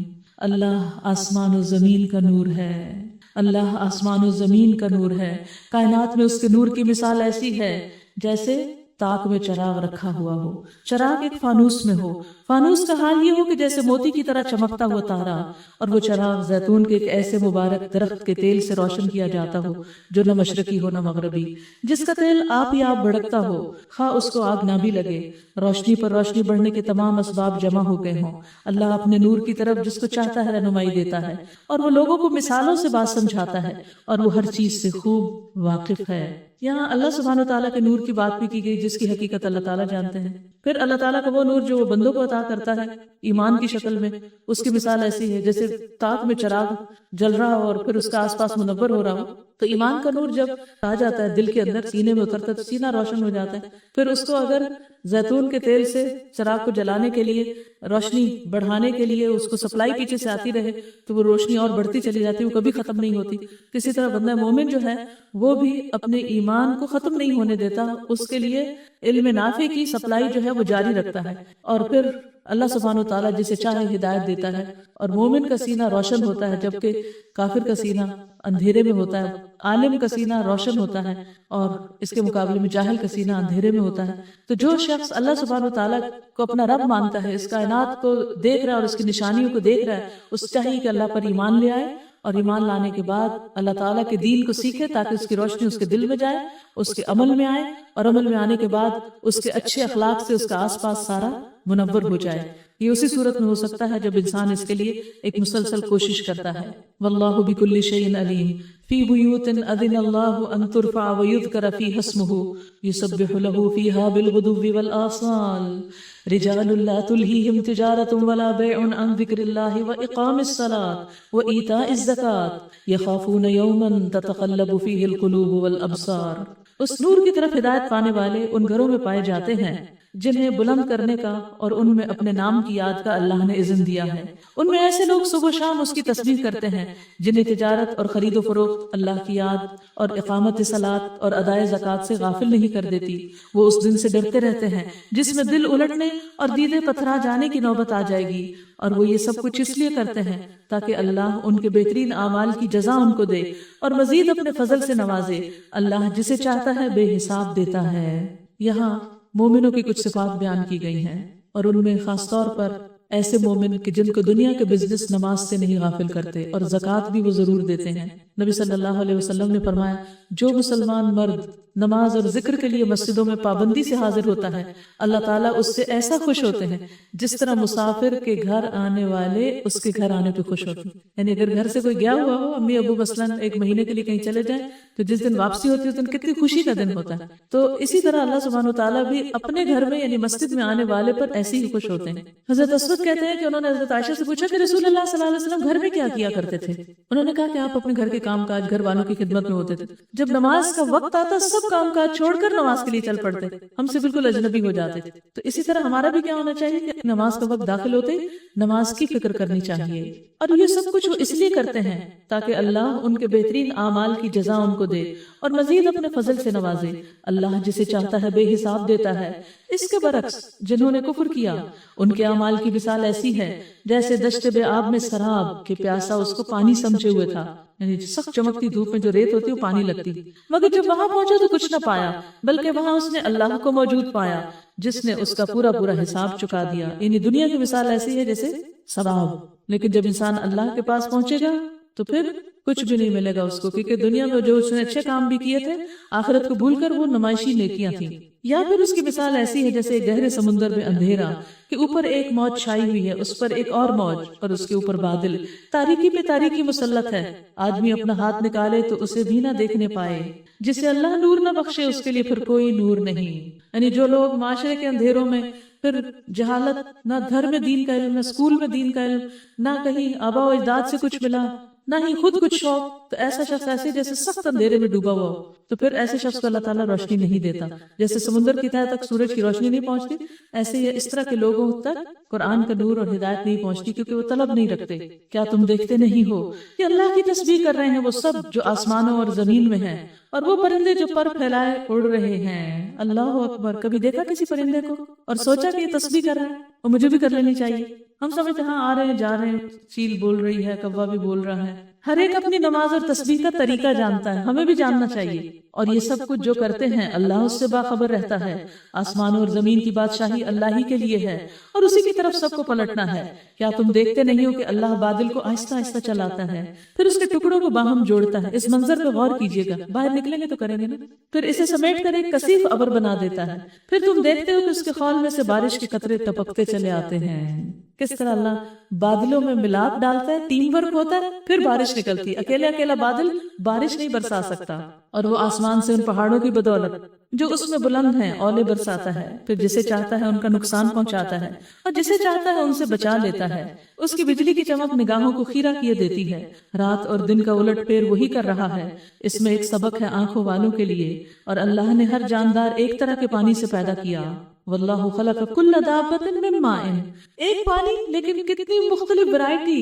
پھر کوئی ہے جو پیٹ کے بل چل رہا ہے جیسے سانپ، کوئی ہے جو 2 ٹانگوں پر جیسے انسان، کوئی 4 ٹانگوں پر، اور جو کچھ وہ چاہتا ہے پیدا کرتا ہے، اور وہ ہر چیز پر قادر ہے۔ 4 ٹانگوں پہ کون ہے؟ جیسے گائے، بھینس، بکری، گھوڑا وغیرہ، بہت سے جانور، اور اس سے زیادہ تو بے شمار ہیں جن کے پاؤں بھی بے شمار ہیں، ان کو ہم گن ہی نہیں سکتے، لیکن ہمارے مشاہدے میں عموماً یہ سب آتے ہیں، اس لیے قریب کی مثال دی گئی۔ ہم نے صاف صاف حقیقت بتانے والی آیات نازل کر دی ہیں، آگے صراط مستقیم کی طرف ہدایت اللہ ہی جسے چاہتا ہے دیتا ہے۔ یہ لوگ کہتے ہیں ہم ایمان لائے اللہ اور رسول پر اور ہم نے اطاعت قبول کی، منافق یہ کہتے ہیں، مگر اس کے بعد ان میں سے ایک گروہ اطاعت سے منہ موڑ لیتا ہے۔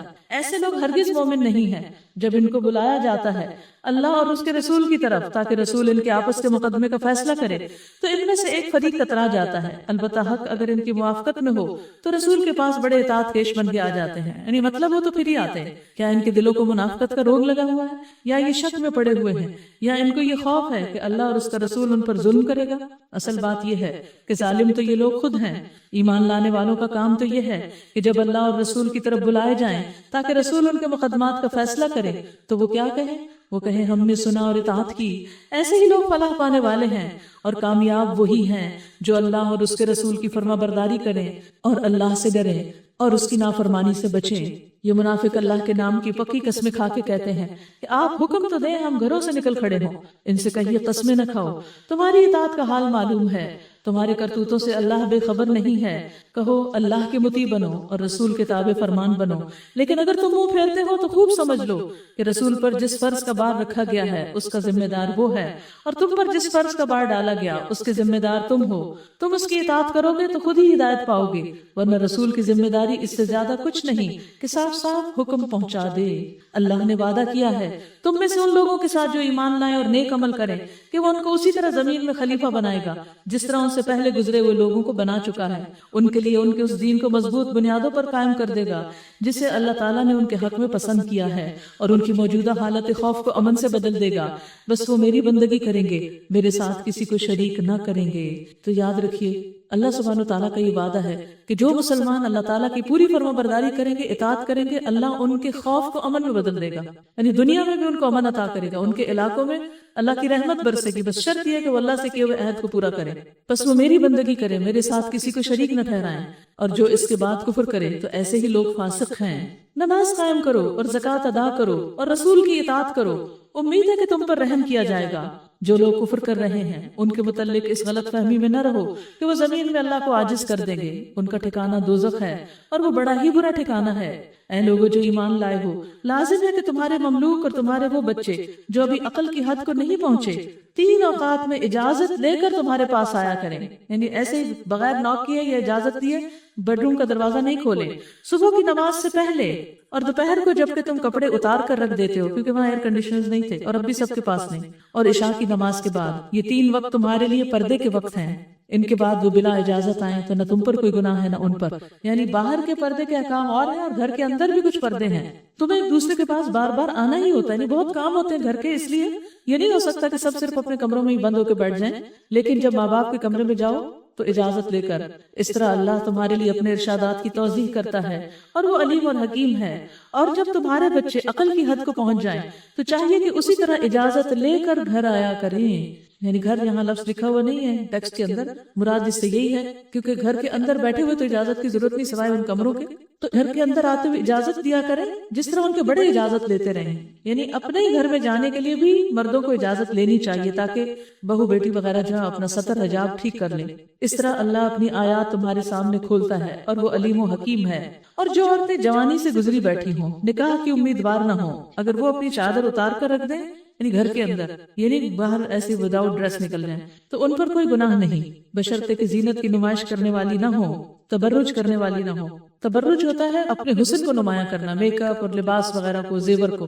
تو اگر کوئی عورت مینوپاز کی عمر سے گزر چکی ہے، 50-60 سال کی ہوگی، لیکن ابھی بھی اس کے سارے فیچرز ٹھیک ٹھاک ہیں اور بڑھاپے کے آثار نہیں ہیں، اور وہ لباس بھی اچھا پہنتی ہے اور زیور میک اپ بھی اس کا برابر جاری ہے، بال بھی رنگے ہوئے ہیں، تو ایسی صورت میں جو نوجوانوں کی طرح بہیو کرتی ہے اسے حیاداری سے کام لینا چاہیے، اس کے اوپر وہ سارے احکامات لاگو ہوں گے جو ایک نوجوان لڑکی پر ہوتے ہیں۔ اس کے برعکس جو بوڑھی ہو چکی ہو، بالکل بال سفید ہو چکے ہوں، بات سمجھ نہ آتی ہو، 1 منٹ میں بات بھول جاتی ہو اور چل پھر نہ سکتی ہو، شادی کوئی نہ کرے اس سے، تو پھر اس عورت کے لیے حجاب کی پابندی نرم ہے اور ہر حال میں حیا اچھی ہے، اور اللہ سب کچھ سنتا اور جانتا ہے۔ کوئی حرج نہیں اگر کوئی اندھا یا لنگڑا یا مریض کسی کے گھر سے کھا لے، اور نہ تمہارے اوپر اس میں کوئی مذائقہ ہے کہ اپنے گھروں سے کھاؤ یا اپنے باپ دادا کے گھروں سے یا اپنی ماں نانی کے گھروں سے یا اپنے بھائیوں کے گھروں سے یا اپنے بہنوں کے گھروں سے، کیونکہ کچھ لوگ بہن کے گھر سے نہیں کھاتے، بیٹی کے گھر سے نہیں کھاتے، ایسی اسلام میں کوئی ممانعت نہیں ہے. یا اپنے چچاؤں کے گھروں سے یا پھپھیوں کے گھروں سے، اپنے ماموں کے گھروں سے یا اپنی خالاؤں کے گھروں سے، یا ان گھروں سے جن کی کنجیاں تمہاری سپردگی میں ہوں، یا اپنے دوستوں کے گھروں سے. اس میں بھی کوئی حرج نہیں کہ تم لوگ مل کر کھاؤ یا الگ الگ کھاؤ. یعنی اگر جلدی ہو تو اکیلے کھا سکتے، ورنہ مل کر کھانا زیادہ اچھا ہے. رسول اللہ صلی اللہ علیہ وسلم نے فرمایا اللہ کے ہاں محبوب کھانا وہ ہے جس کو کھانے والے زیادہ ہوں، یعنی کھانا تھوڑا اور کھانے والے زیادہ.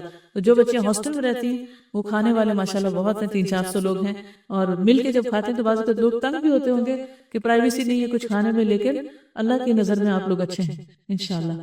رسول اللہ صلی اللہ علیہ وسلم نے فرمایا اشری لوگ جب جہاد میں محتاج ہو جاتے یا مدینہ میں ان کے اہل و عیال کے لیے کھانا کم ہو جاتا تو اپنے پاس موجود سب کچھ ایک کپڑے میں جمع کر لیتے، ون ڈش کر لیتے، اور آپس میں ایک برتن میں برابر تقسیم کر لیتے.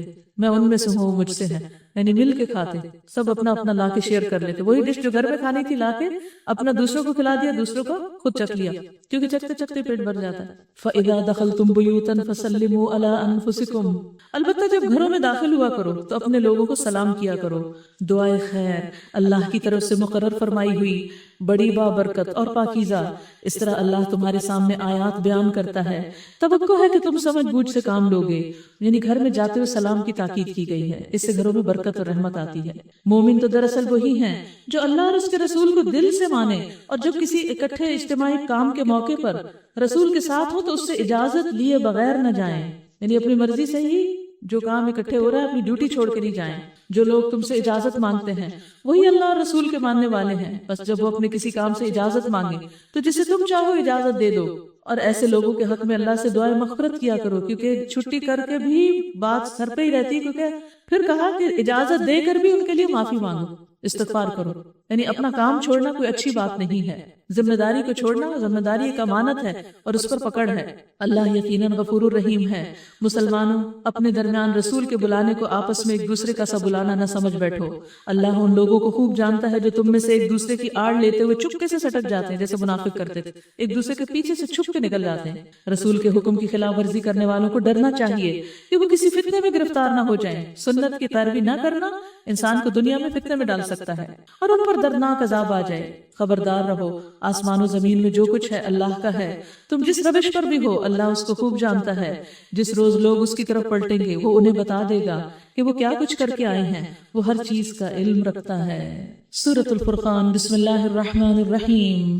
تبارک الذی نزل الفرقان علی عبدہ لیکون للعالمین نذیرا.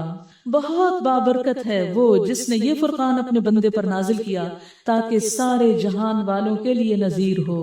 اللہ نے یہ قرآن بھیجا تاکہ پوری دنیا کو خبردار کیا جائے. قرآن فار آل. الذی لہ ملک السماوات والارض. وہ جو زمین اور آسمانوں کی بادشاہی کا مالک ہے، جس نے کسی کو بیٹا نہیں بنایا، جس کے ساتھ بادشاہت میں کوئی شریک نہیں، جس نے ہر چیز کو پیدا کیا پھر اس کی تقدیر مقرر کی. یعنی تقدیر صرف انسان کی نہیں باقی موجودات کی بھی ہے.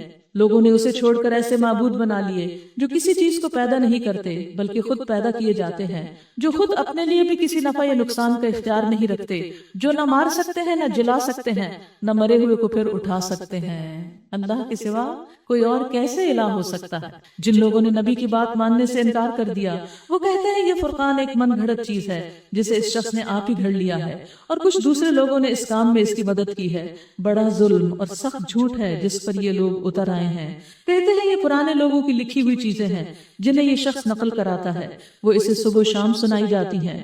اے محمد صلی اللہ علیہ وسلم ان سے کہیے کہ اسے نازل کیا ہے اس نے جو زمین اور آسمانوں کا بھید جانتا ہے.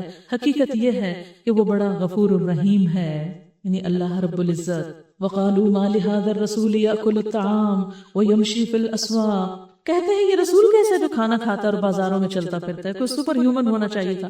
کیوں نہ اس کے پاس کوئی فرشتہ بھیجا گیا جو اس کے ساتھ رہتا اور نہ ماننے والوں کو دمکاتا، یا اور کچھ نہیں تو اس کے لیے کوئی خزانہ ہی اتار دیا جاتا. یعنی جو 2 وقت کی روٹی نہیں ملتی تو پھر ان کو یہ کیسے ہم مانے کہ یہ اللہ کے بڑے پیارے ہیں؟ یا اس کے پاس کوئی باغ ہی ہوتا جس سے یہ اطمینان کی روزی حاصل کرتا، یعنی کوئی لینڈ لارڈ ہوتا. اور ظالم کہتے ہیں تم لوگ تو ایک سحر زدہ آدمی کے پیچھے لگ گئے ہو. دیکھو کیسی کیسی عجیب حجتیں ہیں یہ جو لوگ تمہارے آگے پیش کر رہے ہیں. ایسے بہکے ہیں کہ ٹھکانے کی کوئی بات ان کو نہیں سوچتی.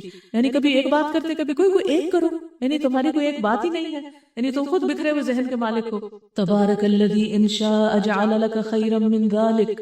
بہت بابرکت ہے وہ جو اگر چاہے تو ان کی تجویز کردہ چیزوں سے زیادہ بڑھ چڑھ کر تم کو دے سکتا ہے. ایک نہیں بہت سے باغ جن کے نیچے نہریں بہتی ہوں اور بڑے بڑے محلات. اصل بات یہ ہے کہ یہ لوگ اس گھڑی کو جھٹلا چکے ہیں اور جو اس گھڑی کو جھٹلائے اس کے لیے ہم نے بھڑکتی ہوئی آگ مہیا کر رکھی. یعنی اللہ سبحانہ تعالیٰ کے لیے تو کچھ بھی دینا مشکل نہیں. اللہ تعالیٰ کیا اپنے پیغمبر کو نہیں دے گا؟ ان کو تو آفر بھی کیا گیا تھا کہ یہ آپ کے لیے سونے کا سب کچھ بنا دیا جائے، لیکن آپ نے اس کو قبول نہیں کیا. جو لوگ نہیں مانتے رسول کو اور اس کے پیغام کو اور آخرت کو، تو ان کے لیے آگ ہے. وہ جب دور سے ان کو دیکھے گی تو یہ اس کے غضب اور جوش کی آوازیں سن لیں گے، اور جب یہ دست و پا بستہ ان میں ایک تنگ جگہ ٹھونسے جائیں گے تو اپنی موت کو پکارنے لگیں گے. اس وقت ان سے کہا جائے گا آج ایک موت کو نہیں بہت سی موتوں کو پکارو. ان سے پوچھو یہ انجام اچھا ہے، یہ ابدی جنت جس کا وعدہ خدا ترس لوگوں سے کیا گیا ہے، جو ان کے عمل کی جزا اور ان کے سفر کی آخری منزل ہوگی، آخری ٹھکانہ، جس میں ان کی ہر خواہش پوری ہوگی، جس میں وہ ہمیشہ ہمیشہ رہیں گے، جس کا عطا کرنا تمہارے رب کے ذمہ ایک واجب الادا وعدہ ہے. اور وہی دن ہوگا جبکہ تمہارا رب ان لوگوں کو بھی گھیر لائے گا اور ان کے معبودوں کو بھی بلا لے گا جنہیں آج یہ اللہ کو چھوڑ کر پوج رہے ہیں. پھر وہ ان سے پوچھے گا کیا تم نے میرے ان بندوں کو گمراہ کیا تھا یا یہ خود راہ راست سے بھٹک گئے تھے؟ وہ عرض کریں گے پاک ہے آپ کی ذات، ہماری تو یہ مجال نہ تھی کہ آپ کے سوا کسی کو اپنا مولا بنائیں، مگر آپ نے ان کو اور ان کے باپ دادا کو خوب سامان زندگی دیا حتیٰ کہ یہ سبق بھول گئے اور شامت زدہ ہو کر رہے. یوں جھٹلا دیں گے وہ تمہارے معبود تمہاری ان باتوں کو جو آج تم کہہ رہے ہو. پھر نہ تم اپنی شامت کو ٹال سکو گے نہ کہیں سے مدد پا سکو گے، اور جو بھی تم میں سے ظلم کرے اسے ہم سخت عذاب کا مزہ چکھائیں گے. اے محمد صلی اللہ علیہ وسلم، تم سے پہلے جو رسول بھی ہم نے بھیجے وہ سب بھی کھانا کھانے والے اور بازاروں میں چلنے پھرنے والے لوگ تھے. یعنی بازار جانا اور کام کرنا منع نہیں ہے. دراصل ہم نے تم لوگوں کو ایک دوسرے کے لیے آزمائش کا ذریعہ بنا دیا ہے. وَجَعَلْنَا بَعْدَكُمْ لِبَعْدٍ فِتْنَةً أَتَصْبِرُونَ وَكَانَ رَبُّكَ بَصِيرًا. اب کیا تم صبر کرتے ہو؟ تمہارا رب سب کچھ دیکھتا ہے. تو صبر ہی اصل بات ہے، صبر ہی سے جنت ہے. صبر ہی کرے انسان تو سب کام ہو سکتے ہیں. انسان کے لیے فتنہ ہے. اس کو انڈر لائن کر لیجئے آخری آیت کو. یعنی کسی کے ساتھ بھی آپ بیٹھیں گے اٹھیں گے معاملہ کریں گے رہیں گے، کہیں نہ کہیں اختلاف اور کہیں نہ کہیں کوئی ناپسندیدہ چیز آ ہی جائے گی. رسول اللہ صلی اللہ علیہ وسلم نے فرمایا وہ مومن جو لوگوں میں مل جل کے رہتا ہے اور ان کی اذیتوں پر صبر کرتا ہے، اجر کے لحاظ سے اس مومن سے بہتر ہے جو لوگوں میں مل جل کر نہیں رہتا اور ان کی اذیتوں پر صبر نہیں کرتا. تو ہمیں چاہے لوگوں سے تکلیف پہنچے کٹی نہیں کرنی، ان سے بولتے رہنا ہے، صبر کرتے رہنا ہے، ان کے ساتھ زندگی گزارتے رہنا ہے حتیٰ کہ اللہ تعالی ہم سب کو اس صبر کے بدلے میں جنت تک پہنچا دے. وآخر دعوانا ان الحمد للہ رب العالمین. ربنا آتنا فی الدنیا حسنۃ وفی الآخرۃ حسنہ وقنا عذاب النار. ربنا لا تزغ قلوبنا بعد اذ ہدیتنا وہب لنا من لدنک رحمہ انک انت الوہاب. یا اللہ ہم سب کو دنیا اور آخرت کی رسوائیوں سے بچا لینا، ہمیں جنت الفردوس میں جگہ عطا فرمانا، اپنا دیدار کروانا، نور کے ممبر نصیب فرمانا. یا رب العالمین جمعے کا یہ دن جو آج تو نے نصیب کیا جنت میں بھی نصیب کرنا اور یوم المزید اس کو بنا دینا. یا اللہ سب کے دکھ تکلیفیں بیماریاں غم پریشانیاں دور فرما. جو لوگ یہاں موجود ہیں ان کے بھی اور جو یہاں موجود نہیں، یا اللہ جو مسلمان دنیا کے کسی بھی ملک میں پریشانی کی حالت میں ہیں، غزہ میں ہیں یا سیریا میں ہیں یا کسی اور جگہ پر، یا اللہ ان پر جو بھی آفات آ رہی ہیں اپنی رحمت سے ان کو دور کر دے، ان پر اپنی رحمت نازل کر دے. یا اللہ دنیا میں کہیں بھی کوئی آفت کا شکار ہے، کسی تکلیف کا شکار ہے، یا اللہ ان کی آفات اور تکالیف دور کر دے اور ہم سب کو ایک دوسرے کی مدد کی توفیق عطا فرما. یا رب العالمین ہم ان کے لیے کچھ کر نہیں سکتے، تیرے حضور دعا کر رہے ہیں. یا اللہ تو سب کے دکھ بیماریاں تکلیفیں پریشانیاں دور فرما. اللہ ہمیں ہر دن ایمان میں تقوی میں علم میں اور آگے بڑھا. یا اللہ ہمیں علم اور حکمت عطا فرما. ہمارے والدین پر اپنی رحمت فرما، ہماری اولادوں کو ہماری آنکھوں کی ٹھنڈک بنا. یا رب العالمین تو ہمیں قبر کے عذاب سے بچانا، جہنم کے عذاب سے بچانا اور تو ہمیں اپنی رحمت سے بخش دینا. آمین یا رب العالمین. سبحانک اللہم و بحمدک اشہد ان لا الہ الا انت استغفرک و اتوب الیک.